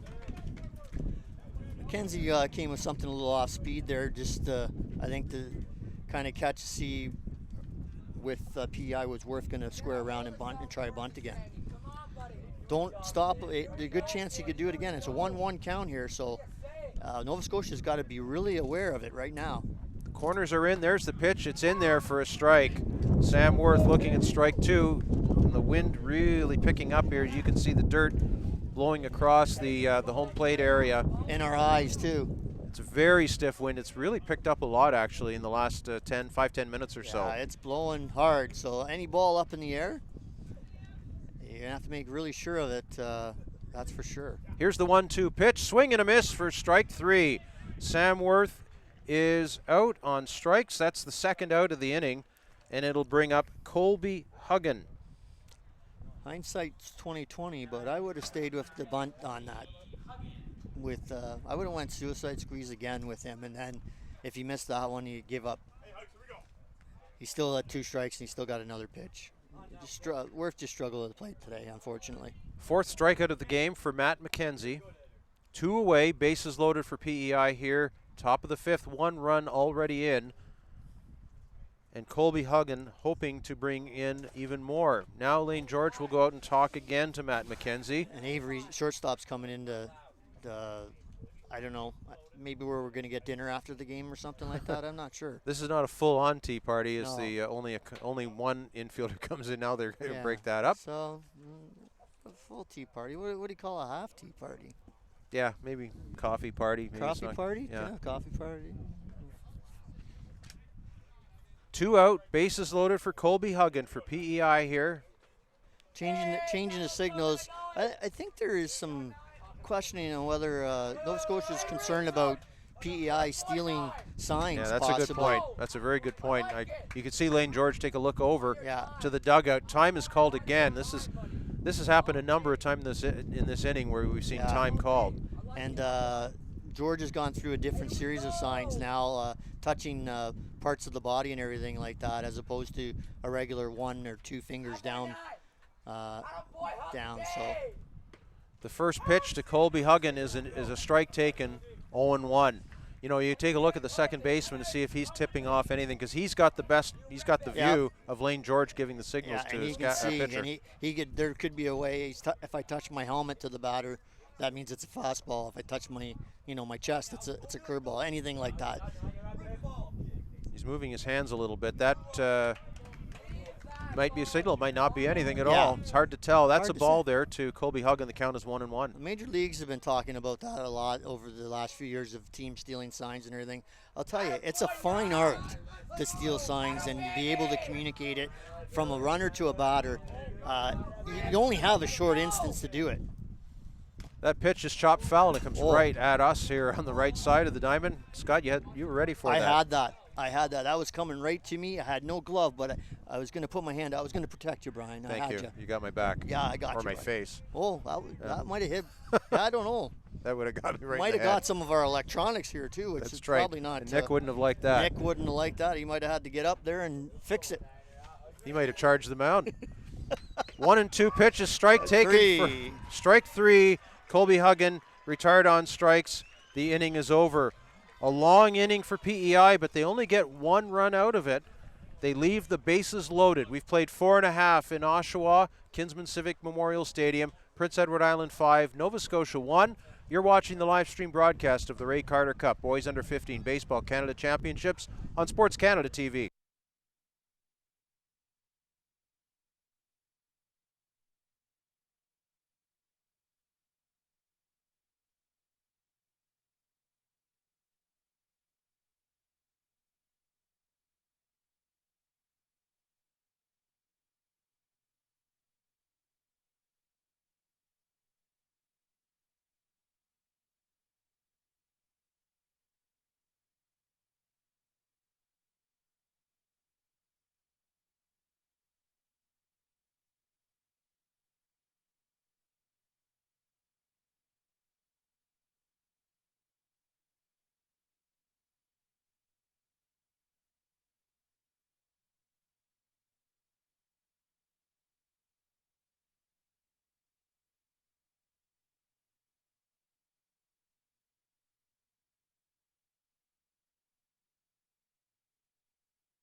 Going to the bottom of the 5th inning here in Oshawa, Ontario. Brian Oliver along with Scott Cherwadi. We're bringing you this live coverage of Group B action between Prince Edward Island and Nova Scotia.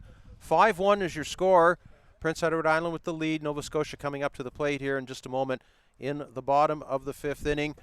2 runs in the first, 2 runs in the second, 1 in the 5th just moments ago for PEI. They did leave the bases loaded, though.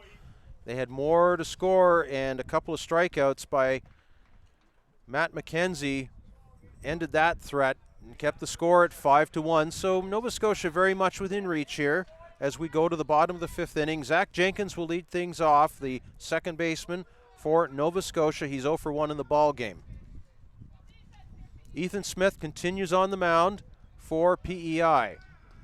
As we mentioned, he's now over 50 pitches. Actually, that was 52 pitches now. So he needs to have at least 2 days rest. So he would not be able to pitch tomorrow or on Sunday for PEI. There's a ball, 2-0. So in all likelihood, Scott, we're going to see, unless he gets into trouble, he's going to go the distance or as far as PEI would like to take him, since they can't use him again now in the tournament. That's the plan, and that only makes sense now to ride him. He's got a 5-1 lead. He hasn't shown any really indication of struggling at all, and he's all around the plate and everything. So he's got a few pitches still away. He's got 40 pitches roughly to go with 3 innings to go. 2-1 is the count to Zack Jenkins, the leadoff hitter for Nova Scotia here in the bottom of the 5th inning. That is a hard hit ball to second base. Cody Mccormack came up with it for the out, and that's the first out of the inning. McCormick's back at second base. Yes, he is. He left the game in the first inning after getting hit by a hard liner. Yeah. But he's back in there, made a nice throw to retire Zack Jenkins, 1 away. And Adam Crocker now coming up for Nova Scotia. That means Laporte's back to the EH. Yes. I guess. Unless someone else has changed too as well, which can happen. That ball is a fair ball down the left field line around third base. It's a long single. It's a long single for Adam Crocker. Well struck ball. No chance there for Jacob Dunn at third base as it gets by him, but it's just a single and a base runner now for Nova Scotia with 1 away. It was a good strong hit down the line there, inside the foul line by about a foot. but much needed hit for Nova Scotia. And that's any thought of a no-hitter now is put to rest. Yeah, absolutely. That's a solid single. The runner goes with the pitch. The pitch is in the dirt. Yeah. It's a stolen base for Adam Crocker. Good pitch to go on, curveball in the dirt. You're not going to throw out too many people of curveball in the dirt with the 80 feet bases here, and he had a big jump too as well. Emmett Mailman is the batter for Nova Scotia. He is 0 for 1 in the ball game. He struck out in the second inning. Takes a wave at that pitch. That was probably in the zone anyway for a strike. 1 ball and 1 strike to Emmett Mailman. Runner in scoring position with 1 away here for Nova Scotia. Adam Crocker standing out at second base. Mailman struggled in his first at-bat, and this one's not starting off very well for him either. So needs to be decisive on his swing. If you're going to swing, swing. He does there, and he is not able to make contact with the ball, so the count goes to 1 ball and 2 strikes. Emmett Mailman, the EH or the extra hitter, so he's in the lineup offensively for Nova Scotia, but not in a defensive position at this time. This is going to be a curveball away, I would think, since Mailman has struggled with this. That ball is put into play, and it's going to go right up the middle. It's a base hit. Score Here run. comes Adam Crocker. He is safe at home. It's a 5-2 ball game, an RBI single for Emmett Mailman, who delivers on that. And we are now a 3-run game, 5-2 in favor of PEI. That's a big hit for Nova Scotia. They're going to put someone in the run for the Mailman. I believe coaches have called time here and indication that they're not sure. There's a couple people they've asked to do it. Oh, there it is. Now here's. Yeah, it is going to be a pinch runner for sure, and that makes sense for Nova Scotia. And you can always re-enter at this level. You can so Mailman could come back into the game later on as a replay, come back into his regular position. Well, the Mailman did deliver there. On no that question one, about right it. Up the middle there, and it was a curveball too. So it just got it was a hanging curveball. He really wanted that one to be outside and away, just to get him to chase it. Hopefully. So Jack Laws is the pinch runner now for Nova Scotia at first base, coming on for Emmett Mailman, who knocked in that RBI single to make it a 5-2 ball game, with Adam Crocker coming around, who singled earlier and stole second and then scored on that single. So that stolen base factoring in huge there for Nova Scotia. Nolan Cheeseman's the batter now, center fielder, with a chance to help Nova Scotia get back into the game even further. That ball is inside and tight. The catcher, Sam Worth, looked like he was going to throw it down to first base to chase the runner back to first, and as he was about to throw, he lost his footing, and he's tying up his equipment now at the plate. His shoe, fixing his shin guard there. Malfunction there for a second there. Good job keeping the ball in front of him there on that play too as well. Yep. Fell awkwardly, but looks like he's all right. So Sam Worth is back in. The count is a ball and no strikes to Nolan Cheeseman.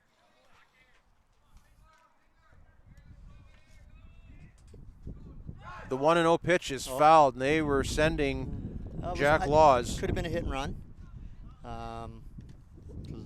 Likely was a hit and run there, the way that was. Kyle King was, took a hack at it and fouled it off.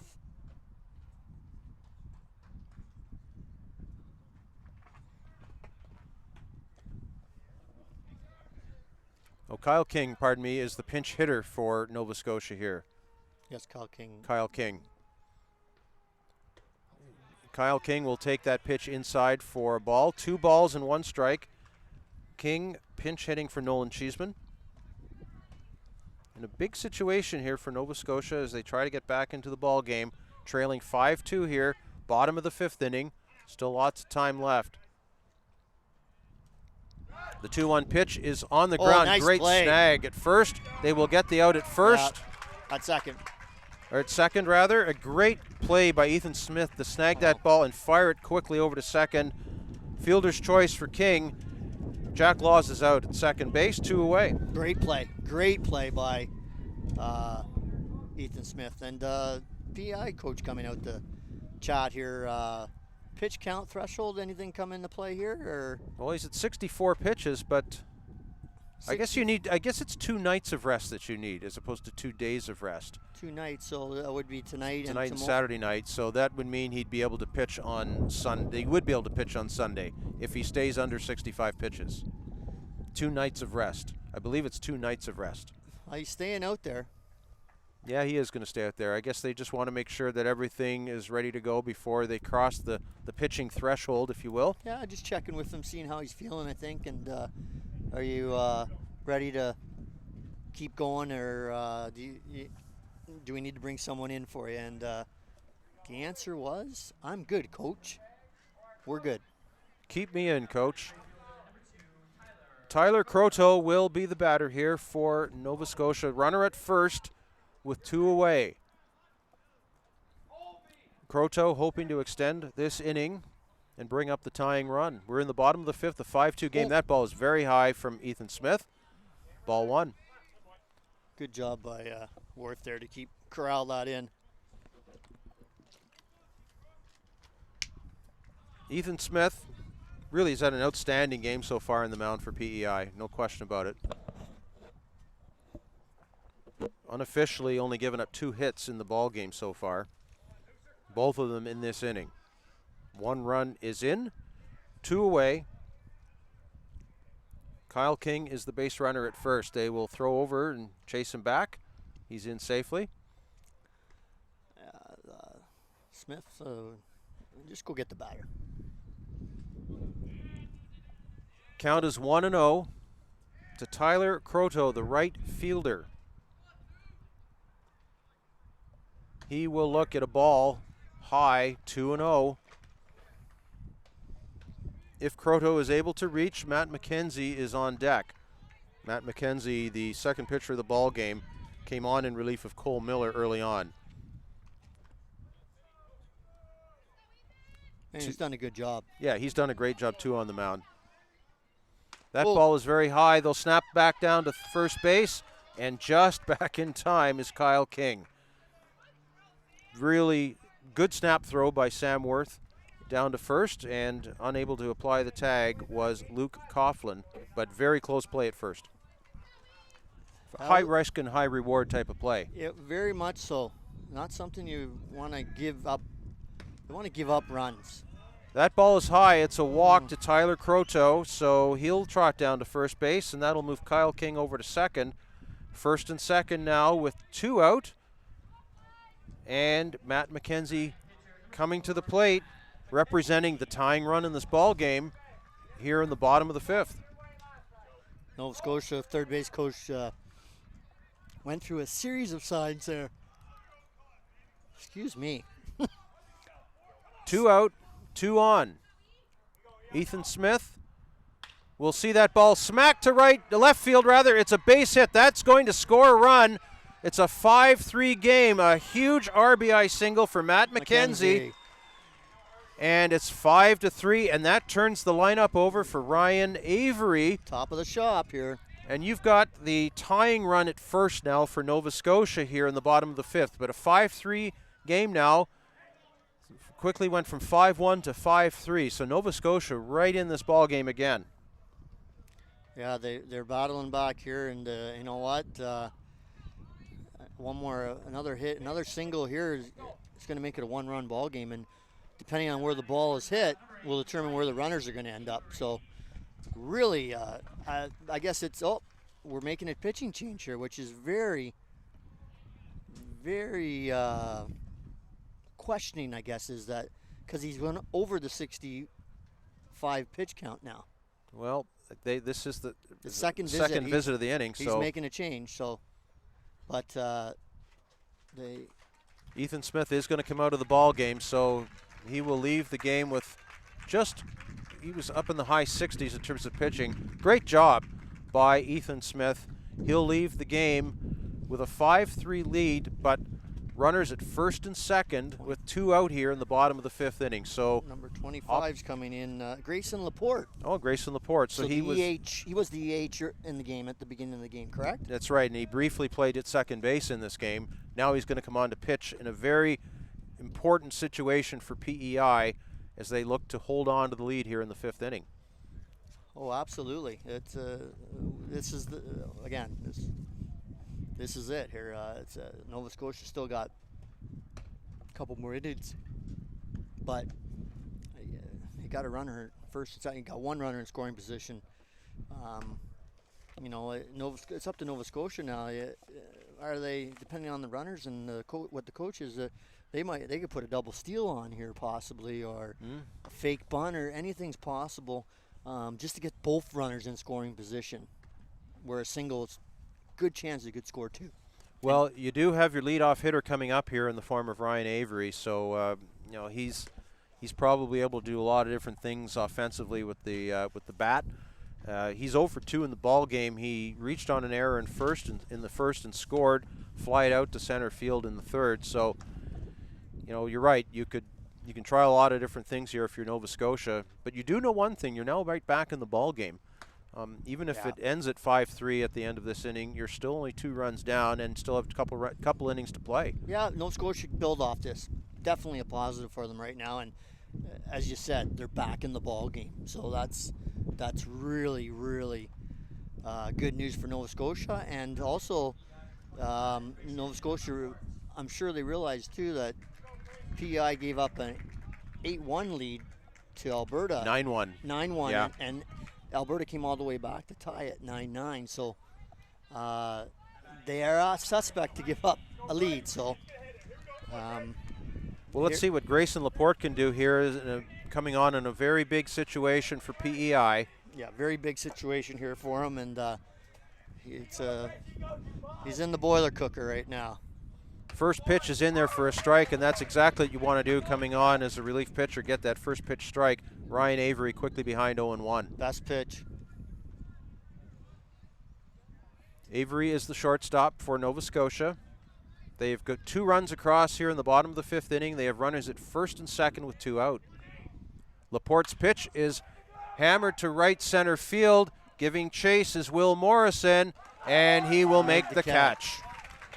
So he gave it a ride, but the wind, again, we've talked about a very stiff wind blowing in from left to right, and that is keeping all fly balls in the air. They're just not going to carry right now with the way the wind is blowing. So it's 2 runs on 3 hits for Nova Scotia, and it's a 5-3 ball game after 5 innings of play. You're watching the live stream broadcast of the Ray Carter Cup Boys Under 15 Baseball Canada Championships on SportsCanada.TV.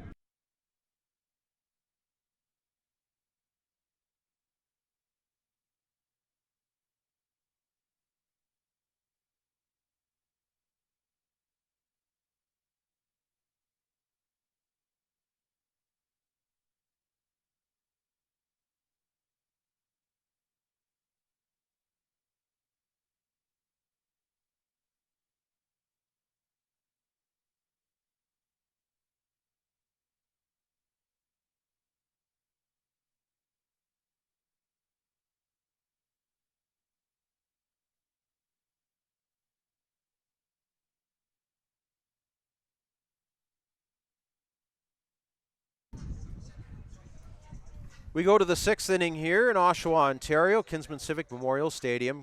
Good ball game underway here between Nova Scotia and Prince Edward Island. It's a 5-3 lead after 5 innings for PEI. PEI will be coming up here in the top half of the 6th inning with a 5-3 lead. They have scored twice in the first, twice in the second, and once in the 5th. Nova Scotia with a run in the first and 2 runs just a few moments ago in the bottom of the 5th inning to take that 5-1 lead down to 5-3. So it's a close ball game here, and lots of runway left for both teams as they both looking to move to 3-1 in Group B play here at the Ray Carter Cup. Yeah, 2 innings to go here, and definitely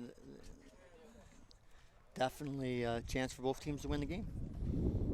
Nova Scotia will continue on with Matt McKenzie, who came on earlier in this game. He was not the starting pitcher, but he's been doing his best to hold the fort for his team, and he's seen his team get a couple runs in that last inning, and he helped his own cause with an RBI single to knock in a run back in the bottom of the 5th inning, and he'll stay on the mound to pitch the top of the 6th here for Nova Scotia.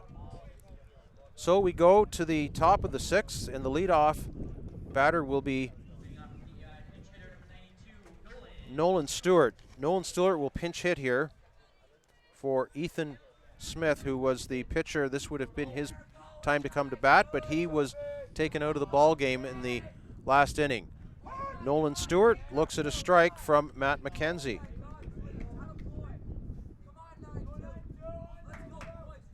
PEI looking to make it 2 wins on the day. Nova Scotia looking to do the same. They won this morning as well, beating New Brunswick 15-7. That pitch is high from Matt McKenzie.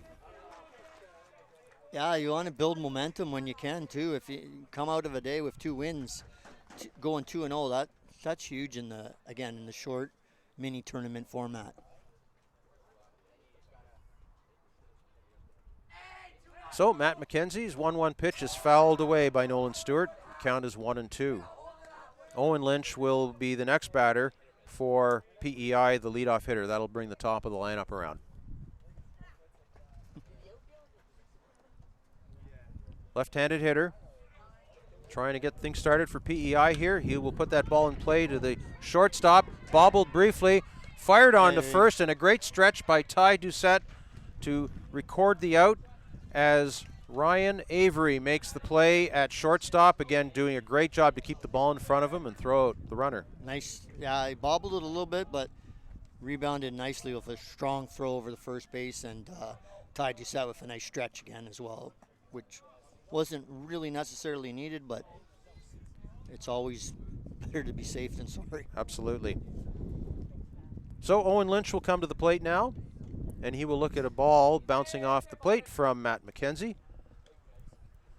Owen Lynch has had an interesting game. He doubled to lead off the game and scored a run in the first. He was hit by a pitch and scored a run in the second. He grounded out to the shortstop in the 4th. So officially 1 for 2 in the ball game. He fouls that one off. That one came right by our broadcast area. Yeah, close. Well, we're covered by the fence in front of us, of course, here, but that had some velocity on it.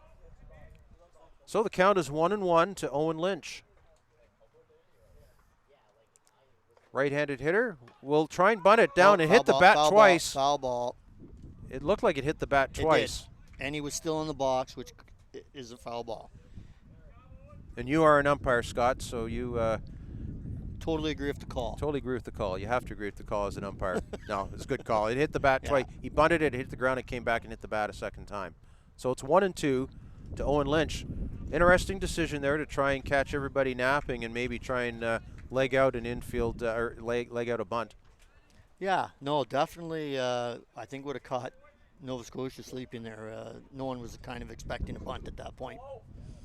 The 1-2 from Matt McKenzie is in the dirt, 2-2. Lynch's got good wheels too, so. Yes, we've seen that. Very fast. Nice thought. Always like to see creativity in the game. And he swings and misses that in the dirt.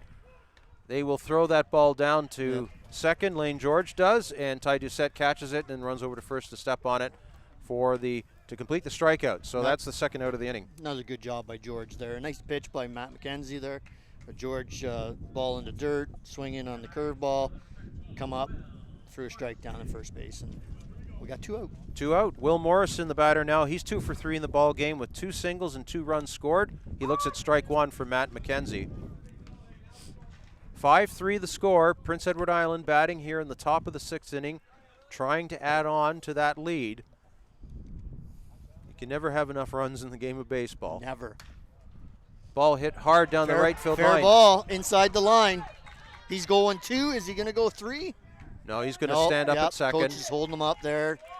But good job. Good job of, again, I like the heads-up base running too.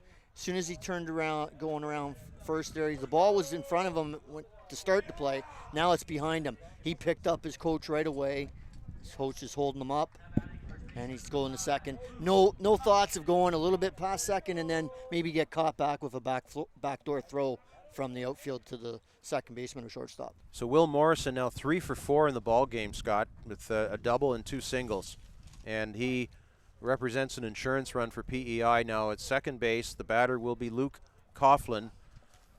Coughlin comes into the game, or comes into this at bat with reaching on a couple of walks. He scored a run. He also struck out back in the first inning. Coughlin would like to cash in a 6th run here for PEI in the 6th inning. He fouls that hard to the left side, and look out on the street. Street just over top of the scoreboard or score keeping box up there, and onto, as you mentioned, Arena Street. And again, if your car's out there, you should bless your car before you come into the ball diamond, because if it doesn't get hit on a day out here, that's a good thing. Just always good to park far enough away so you can't get hit by a foul ball with your car. Absolutely. 0-1 to Luke Coughlin. That hits him on the leg. He will go down to first base. That is a hit by pitch. So now 2 runners on suddenly for PEI here in the top of the 6th inning. Cody Mccormack will be the batter.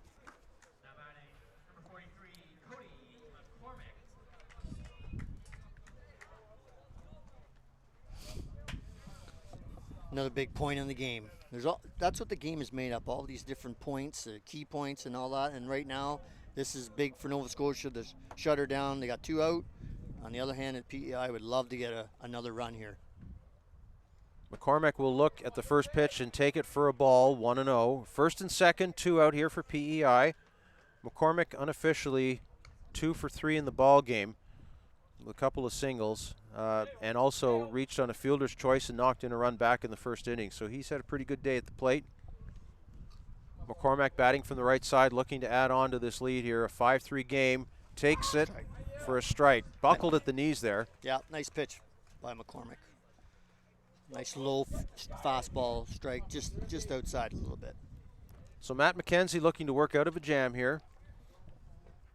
He got 2 quick outs on a ground out and a strikeout, but he gave up a double and hit a batter.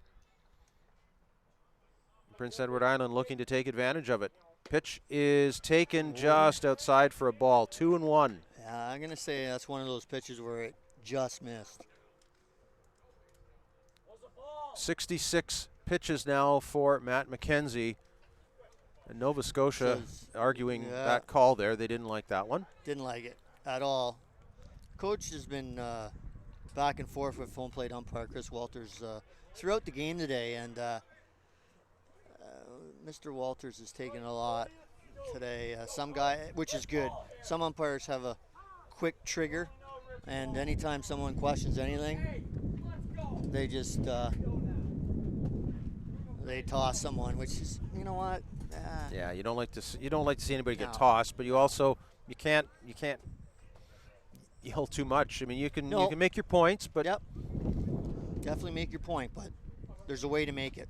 2-1. That ball is lifted to the right side. Out of play. And it's out of play, and that's a very strong wind. I don't know if you can see any of the flags on your screen right now, but behind us, the flags here at Kinsman Stadium blowing very stiff, almost straight out to coming actually toward home plate. The wind is blowing straight in to home plate right now. Yeah, exactly. You might be able to see the dust blowing there around home plate. That gives you an idea of what the velocity of the wind is right now. So that ball was blown out of play. So the count is 2 balls and 2 strikes now to Cody McCormick. Runners at first and second, 2 away. Prince Edward Island with a 5-3 lead, looking to extend the lead here and add some insurance. Nova Scotia hoping to turn them away and get back on the sticks. They scored 2 in their last at bat themselves. Here's the 2-2 pitch, taken low and outside. 3-2. The runners will be going now, Scott, with 3-2. Once the pitch is thrown. Yeah, once the pitch is going, the runners must make sure the pitcher goes to the plate here, and they'll be off. So the infielders will not have a force. We'll still have a force everywhere, but chances are they're going to have to throw across the diamond here and get the out. So it's a full count. 2 away, 2 on. Top of the 6th. Pitch is swung on and foul ball. Fouled to the left side, so we'll do it again. Again, now you can maybe see the dust blowing around the screen around the home plate, blowing toward your camera position. Just gives you an idea of just how windy it is here right now. If you were golfing, you would probably be considering an extra club. If you're swinging into maybe sure. 2 clubs. Maybe 2 clubs here right now. The ball could be hit hard straight away center field and probably end up just over second base. 3 and 2, 2 away. Runners at first and second for PEI. Cody McCormack will look at this for Matt McKenzie. Swings and misses at strike 3. The inning is over. Big job there for Nova Scotia as they put out that fire and keep it at just a 2-run game. At the end of 5.5 innings here in Oshawa, Ontario, Prince Edward Island 5, Nova Scotia 3. You're watching the live stream broadcast of the Ray Carter Cup Boys Under 15 Baseball Canada Championships on SportsCanada.TV.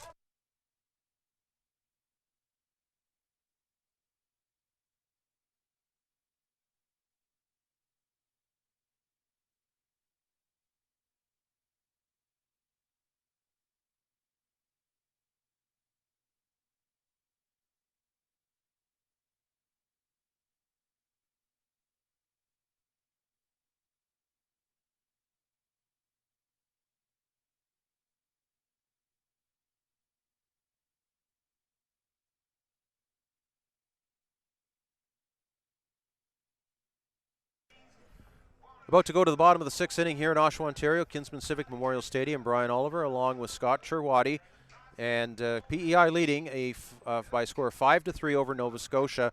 Nova Scotia coming to bat in the bottom of the 6th in just a moment. The Ray Carter Cup Boys Under 15 Championships are sponsored by MLB, the Toronto Blue Jays, Baseball Canada, Dairy Queen, Kahuniverse Sports Group, Rawlings, Mizuno, SportsCanada.TV, Durham College, Residence Conference Centers, GCBS Group of Companies, Play It Again Sports, TorontoCharters.com, and MyCore Insurance. So we go to the bottom of the 6th inning. Nova Scotia down by a couple of runs here. Lane George will lead things off. He's the power-hitting catcher for Nova Scotia. He is 0 for 1 in the ball game. He grounded out in the first, reached on a walk, and then was later doubled off in that inning on a double play on a line-out. First pitch is taken high from Grayson Laporte. He's the second pitcher of the ball game, came on in relief of Ethan Smith. The count is 1-0 to Lane George. Pitch is taken for a strike, 1-1. There'll be the 2, 3, and 4 hitters here for Nova Scotia in the bottom of the 6th inning. Lane George, Ty Doucette, Travis Feltmate behind them. The guys they want up right now. Lane George will take that pitch high for a ball, 2 balls and 1 strike. PEI had a 5-1 lead in this game. It's now 5-3. Lane George looking to get things started for Nova Scotia. He'll look at a strike there, 2-2.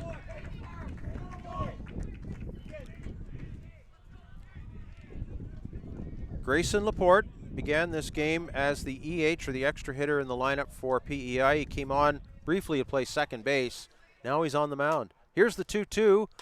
Swinging him ball for Colby Huggin at first. He throws it to first, and they get the out. Colby Huggin making a nice play there to get Lane George retired 6-3, 1 away.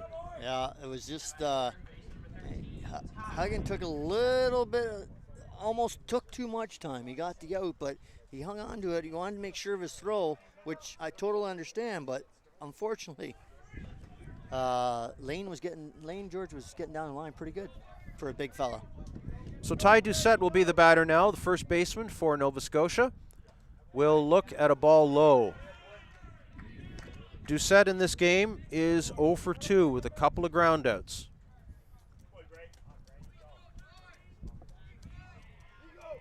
Laporte's pitch is hammered to the gap in left center. That's a base hit. Yeah, base hit for Doucette. Doucette will stop at first. They get the ball back into the infield.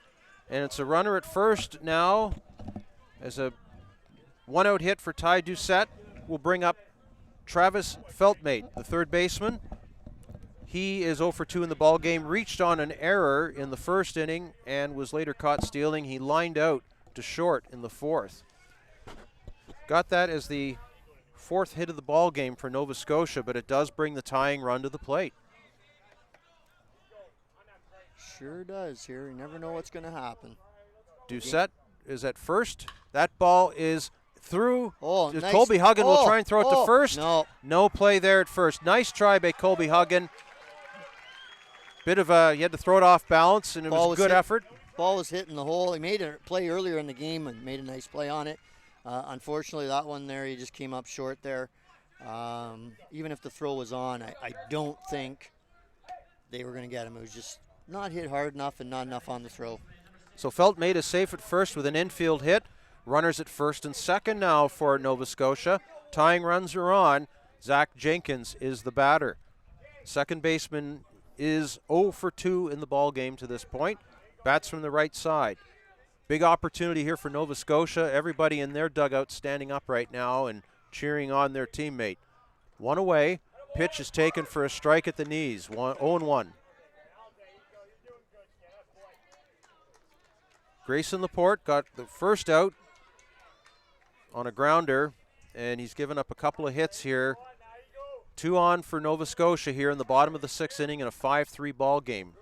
Looking to tie things up or perhaps take the lead. That pitch is inside to Zack Jenkins, 1-1.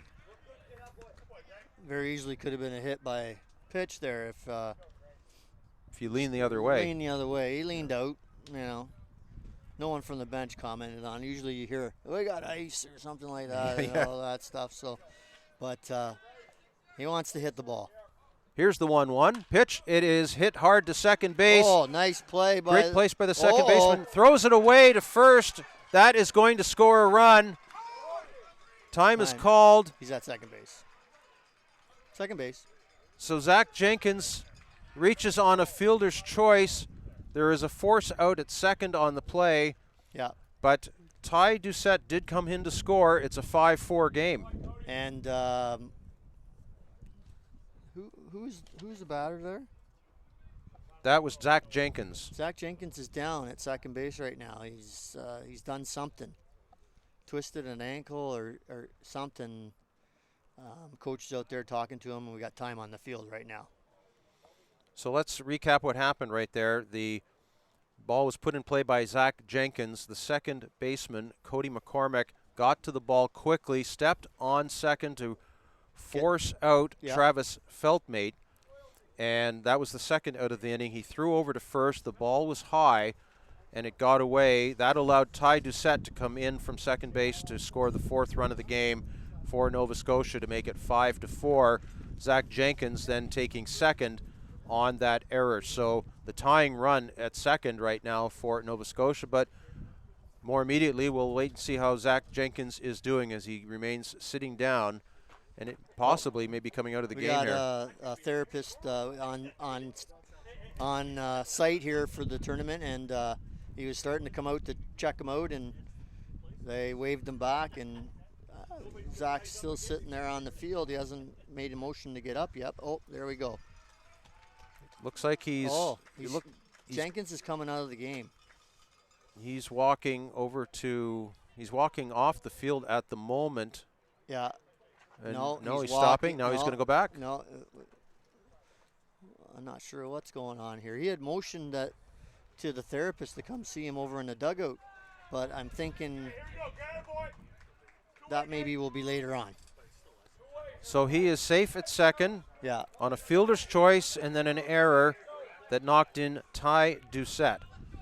So 2 away here for Nova Scotia in the bottom of the sixth inning. They are now down just by a count of 5-4. So it was 5-1. It is now 5-4. And the batter 2 out, and the batter will be Adam Crocker. Crocker is 1 for 2 in the ball game. He singled and scored back in the fifth. Chance to tie the game here, possibly with a base hit. Grayson Laporte's pitch is in there at the knees for a strike. Let's see Nova what kind Scotia coach going through a bunch of signals. He's done that a few times. At this situation right now, I don't know what signals he's putting out there except for the one that would say, get a hit. That ball is popped foul and out of play. Right out onto Arena Street, souvenir for the lady walking her dog. Tell you what, that wind pushed that run right out of the stadium. The very stiff wind. You're not necessarily able to detect it as you're watching it here on the live stream, but very, very windy from coming in from left field. That pushed that ball right out of the stadium. The count is 0-2 here to Adam Crocker. Swing and a miss. Strike 3. The inning is over as Crocker strikes out, but Nova Scotia does get 1 run on a couple of hits. There was an error, and we've played 6 complete innings here at Kinsman Civic Memorial Stadium in Oshawa. The score, Prince Edward Island 5, Nova Scotia 4. You're watching the live stream broadcast of the Ray Carter Cup Boys Under 15 Baseball Canada Championships on SportsCanada.TV.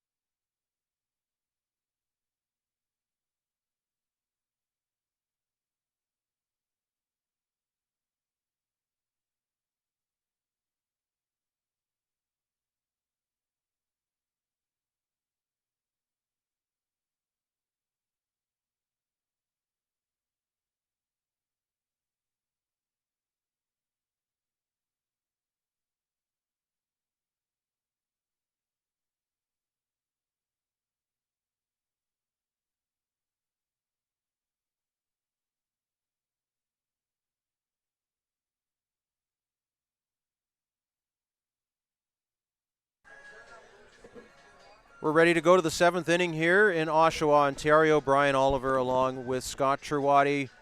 A real good ball game going on here between Nova Scotia and PEI. We're going to the 7th and final inning of the game. And PEI, which has led all the way, now with a 5-4 lead here going to the top of the 7th inning. PEI in the black jerseys. Grayson Laporte will be the first batter in just a moment. Nova Scotia in the white jerseys. It was a 5-1 ball game, but Nova Scotia with 2 in the 5th and 1 just moments ago in the 6th inning to get the score to 5-4. So once again, PEI will try and look for some insurance here against Matt McKenzie, who has thrown 70 pitches in relief here for Nova Scotia. Will try and keep his team back in the game here. That's going to be in there. That's a base hit to right field for Grayson Laporte to start off the 7th inning. As that ball floated behind the first baseman and in front of the right fielder. No chance for anyone there. It's in no man's land. Tyler Croteau, the right fielder, not able to get anywhere near that. So leadoff hitter is on for PEI, and that will bring up Caden Doyle, the right fielder. See if there's a bunt on here as they look for insurance. Might be a bunt here, as you said. He does, squares to bunt and fouls it away. 0-1. Pitch was there. It was a strike down the middle of the plate. Unfortunately, he fouled it off. He didn't try to run before anything. He just fouled it off. It was a good pitch to bunt, and wouldn't be surprised if he's not bunting again here. Laporte is the runner at first. Caden Doyle swings and hammers that to right field. That's going to drop in for a base hit. Grayson Laporte was running with the pitch. He goes all the way to third. Yeah. Runners at the corners, nobody out for PEI here in the top of the 7th. Big hit there for Caden Doyle. Very big hit there. First and third, nobody out. And I would say Nova Scotia's got to play in. Hard to do. Again, if no out, they could two up the middle, but if they do two up the middle, it's going to score a run from third. It's going to score a run. Jacob Dunn is the batter right now. He is 2 for 2 in the ball game. 2 singles, and he's also walked. So he's been on 3 times out of 3 in this ball game for Prince Edward Island.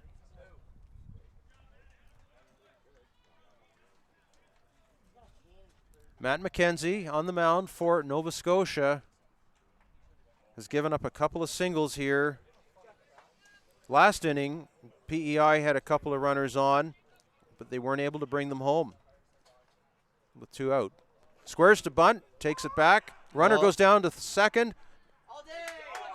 Stolen base. There was a play on there. They did not attempt to tag the runner going from first to second. They were watching the runner from third who did not come. He kind of bluffed a little bit and caused the shortstop to cut the ball off well before second base, and the runner snuck in there. So second and third, nobody out. Infield's in. Check the runner, as they'll be checking the runner and going from there.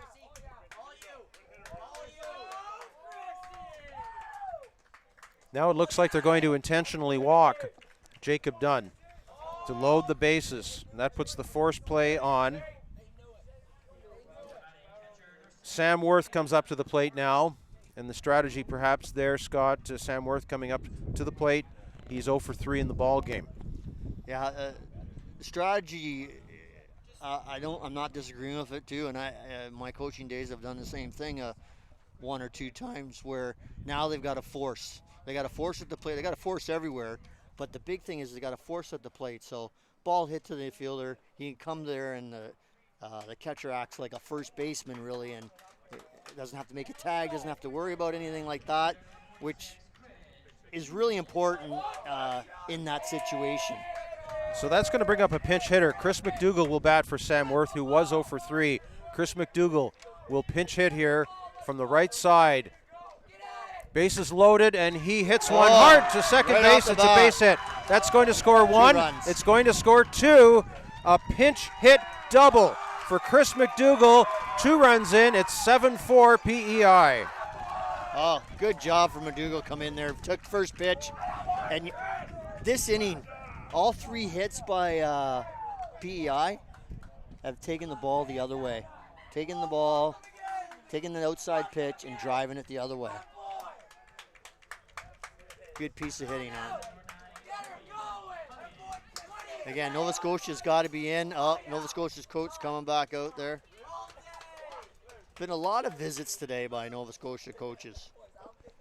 Well, that's just a huge hit. Yeah. I mean, yeah. And you play the strategic thing where you look to you load the bases and you look for the force play. You bring the infield in to try and get a force play, and you're thinking, okay, you've got the catcher Sam Worth, who was 0 for 3 in the ball game, and you're thinking, okay, well, maybe you might get something to happen there. But Chris McDougall steps up in a big situation for PEI with a pinch hit double, knocking in 2 runs, and making it a 7-4 ball game in favor of PEI, and that looks like it's going to knock Matt McKenzie out of the ball game too. Ty Doucette's going to come in and pitch first base, and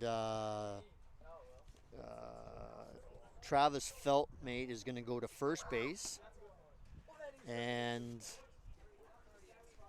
I got a feeling that Matt McKenzie never came off the field. Maybe he's going to third.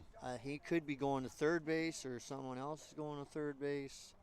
We'll find out here in a second, and we'll get that to you as soon as we see where everybody's going, because unfortunately we don't get the changes.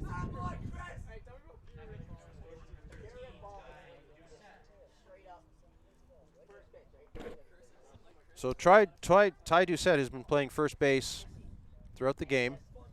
Will come on to pitch here. Now he's the 3rd pitcher of the game for Nova Scotia.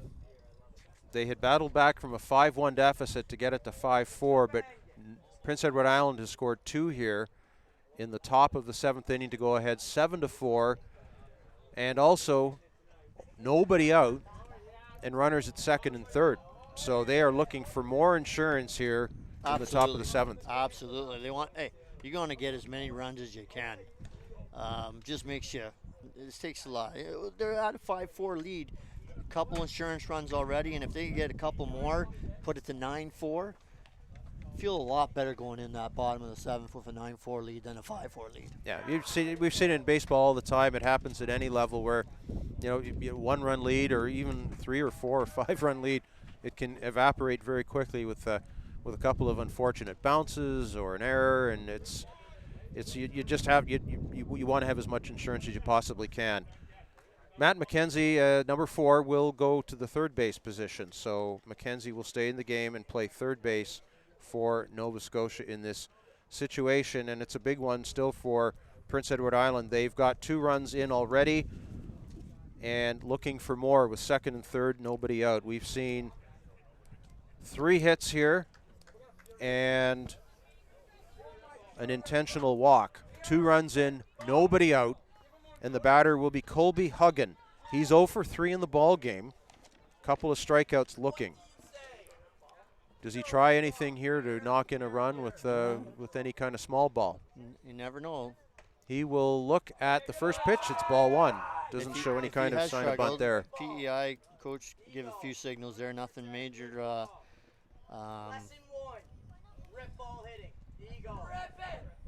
The infield is still in, of course, for Nova Scotia here because nobody's out. That ball is off the glove of the third baseman. Huggin will knock in 1 run. Here comes another one. Safe at home. It's a 2-run single for Colby Huggin, 9-4 PEI. Yeah, that was a big hit there. There's the disadvantage of having the infield play in on the situation. It's the right call. You got to have him play in. But that ball just was out of the reach of Matt McKenzie at third base. If he was playing back in his regular spot, there's a good chance he would have made that play. So Nolan Stewart will now be the hitter. Infield's playing, again, is playing Schowel. There's only a base runner out first and base. Nobody out. Runner at first, nobody out, but 4 runs in here. That ball gets away from Lane George. Colby Huggins scoots down to second on that probably a wild pitch or pass ball. Pass ball. Pass ball for. So a tough inning here for Nova Scotia so far. 4 runs in, still nobody out. 9-4 PEI, top of the 7th. Nolan Stewart fouls that away. Big cut. 1-1. Big cut. Nolan Stewart 0 for 1 in the ball game. As a batter, he grounded out to short back in the 6th inning to lead things off. As a pinch hitter for Ethan Smith, who was the starting pitcher in this game for PEI. 9-4 is your score. Ty Doucette's pitch is high, 2-1. There were a lot of candidates in this game for player of the game, Scott, when you think about it. Been a lot of great performances, some good hitting. Some clutch hitting. Yeah. Unfortunately, one can win it for each team, but numerous ones could be up for it. Swing and a miss by Nolan Stewart. Count goes to 2 balls and 2 strikes. Colby Huggin is the base runner for PEI at second base. He just hit a huge 2-run single to extend it to a 9-4 PEI lead.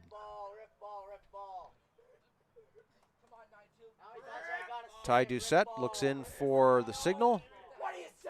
Throws it. It's on the ground to the first base side. They'll throw over to first. Got him. Ty Doucette does a great job of covering first. Yeah.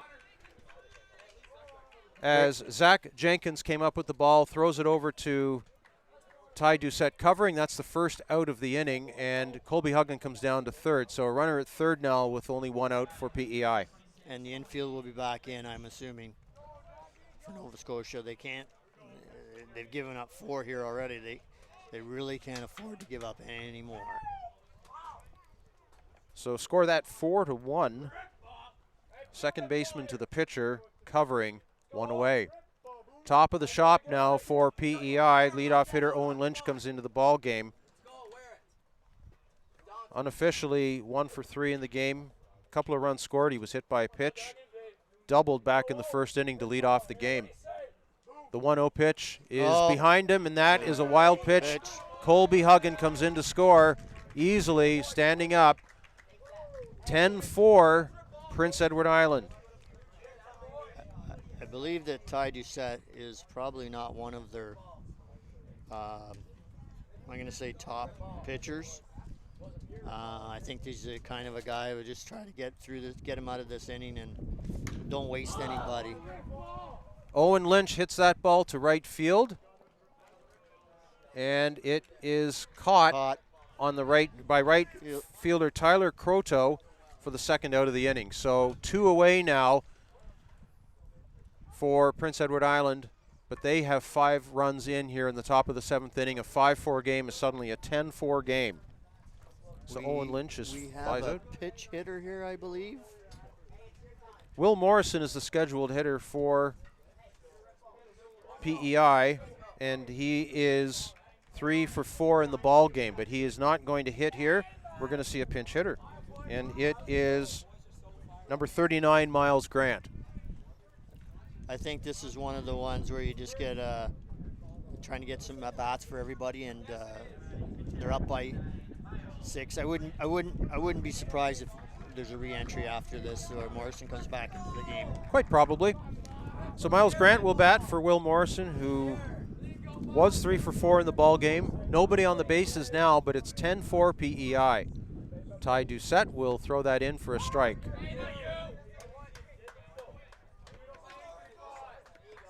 A big inning here for PEI.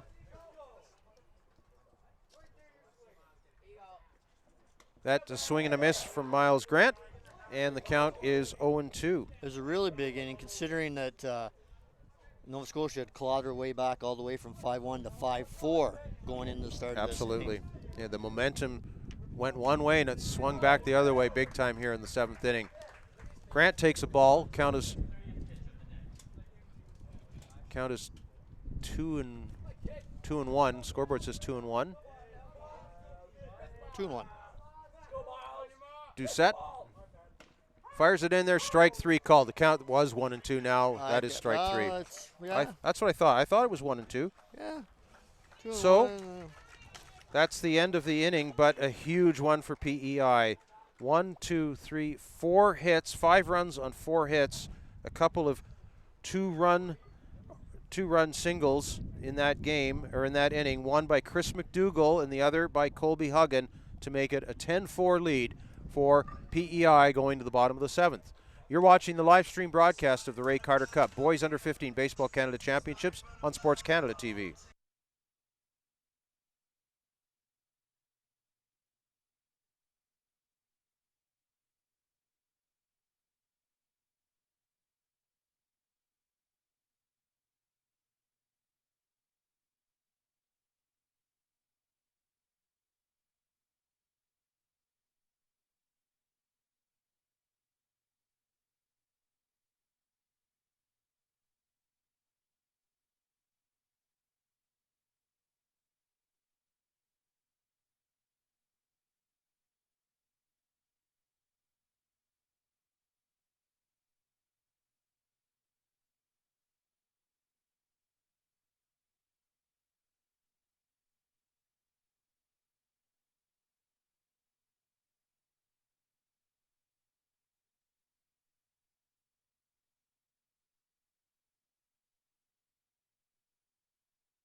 We go to the bottom of the 7th inning here.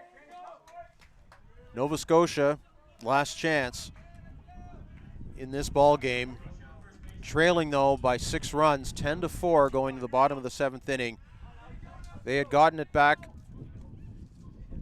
They had gotten it back to 5-4, but is now 10-4 going to the bottom of the 7th inning.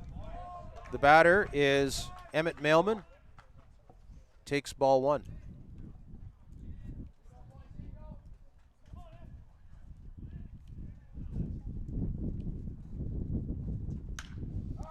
Mailman will hit that ball hard to center field. It is blowing and blowing and blowing, and the center fielder gives chase and hauls it in. And looks like that should have been Will Morrison out there, number 13. Did he re-enter the game? He was pinch hit for back in the last inning. Will Morrison, the center fielder, hauling that in. I believe that's Morrison out there. And that would be his third catch of the game in center field. So 1 away now. And the batter is Kyle King. Kyle King batting here with 1 away in the bottom of the 7th inning. Nova Scotia trailing 10-4. Grayson Laporte's pitch is low, ball 2, 2-0.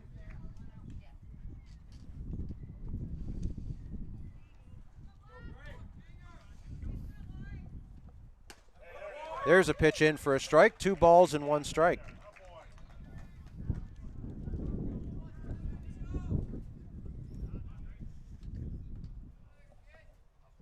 Grayson Laporte's pitch is slapped foul. Count goes to 2 balls and 2 strikes.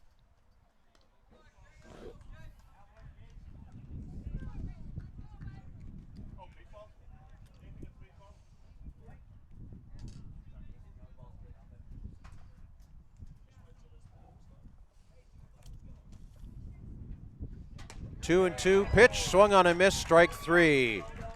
Kyle King is retired. 2 away here, 2 up, 2 down. And the batter will be Tyler Croteau, the right fielder.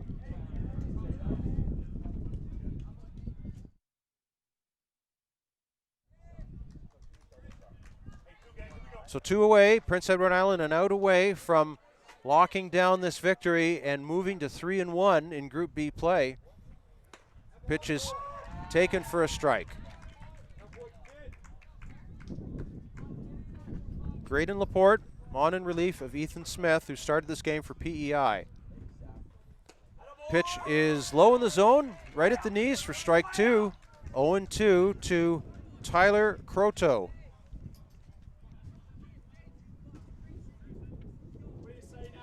The 0-2 pitch is outside, 1-2. If Croteau can reach, Matt McKenzie would be the next batter for Nova Scotia. They need a lot of base runners, and they need them in a hurry. The 1-2 pitch fouled to the left side, very hard off the screening in front of the Nova Scotia dugout on the third base side. Stay loose over there.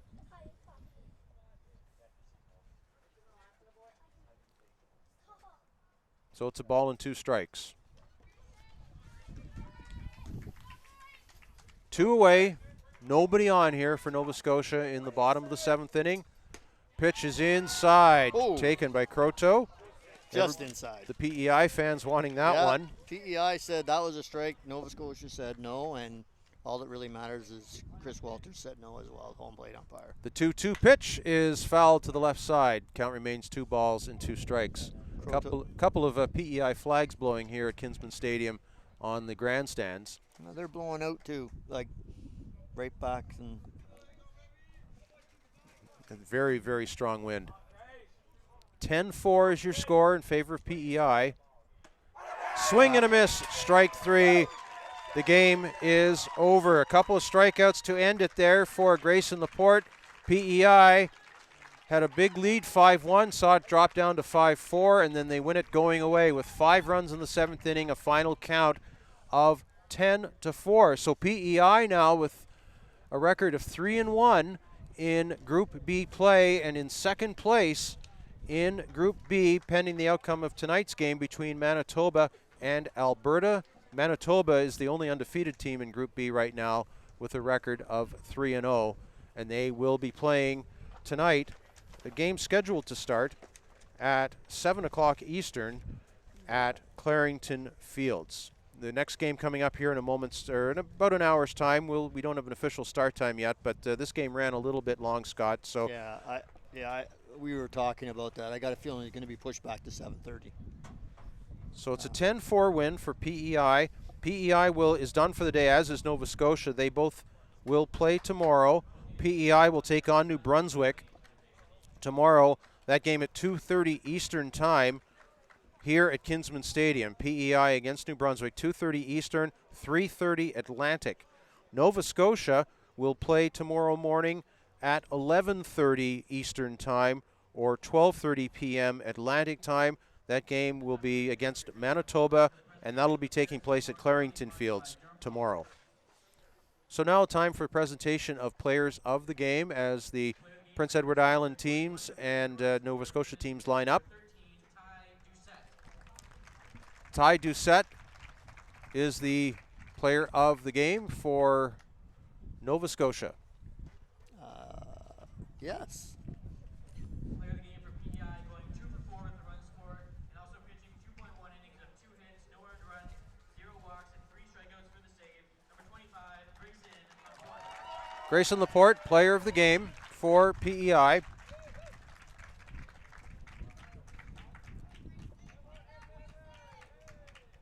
And each team shaking hands now. 7:15 now announced as the start time, 7:15 Eastern. The next game here at Kinsman Stadium between the host Oshawa Legionnaires and Saskatchewan. Oshawa 1-1 coming into that game, Saskatchewan 0-2. That'll be a Group A game coming up at 7:15 Eastern here at Kinsman Stadium. So again, the final score 10-4 in favor of PEI, and they go into tomorrow's game against New Brunswick with a chance to get it to 4-1. And looking like they could get into a quarterfinal or even semifinal game. This was a big win for PEI. Definitely a big win. To go 3-1 puts you in a bit of the driver's seat a little bit, as much as you can be in the driver's seat. So a 3-1 up, and Nova Scotia unfortunately drops to 2-2, which puts them probably not going to be in the playoffs. Probably not going to be in the playoffs unless they get. They're going to definitely need to win to get it to 3-2 to have any kind of shot. It depends on what other games happen too, but yeah, they definitely got to win to make it 3-2. But 3-2 shouldn't get you in the playoffs unless a lot of teams go 3-2. Yeah, and of course they've got Manitoba tomorrow. One of the team that's the team everybody has been chasing so far in the tournament in Group B. So if Nova Scotia can knock them off, and if Manitoba was to lose to Alberta tonight, we could have a big log jam atop Group B. So anything's still kind of possible depending on the results of the other games. But definitely Nova Scotia is going to need a win tomorrow in order to get into the playoff round here at the Ray Carter Cup Boys Under 15 Baseball Canada Championships. So we will sign things off here for the moment and get ready for the next game, the final game of the day here at Kinsman Stadium. Oshawa, host team, taking on Saskatchewan at 7:15 Eastern Time. Again, the final score, Prince Edward Island 10, Nova Scotia 4. For Scott Cherwadi, this is Brian Oliver. Thanks for joining us. We'll see you in a little while. Good evening from Oshawa.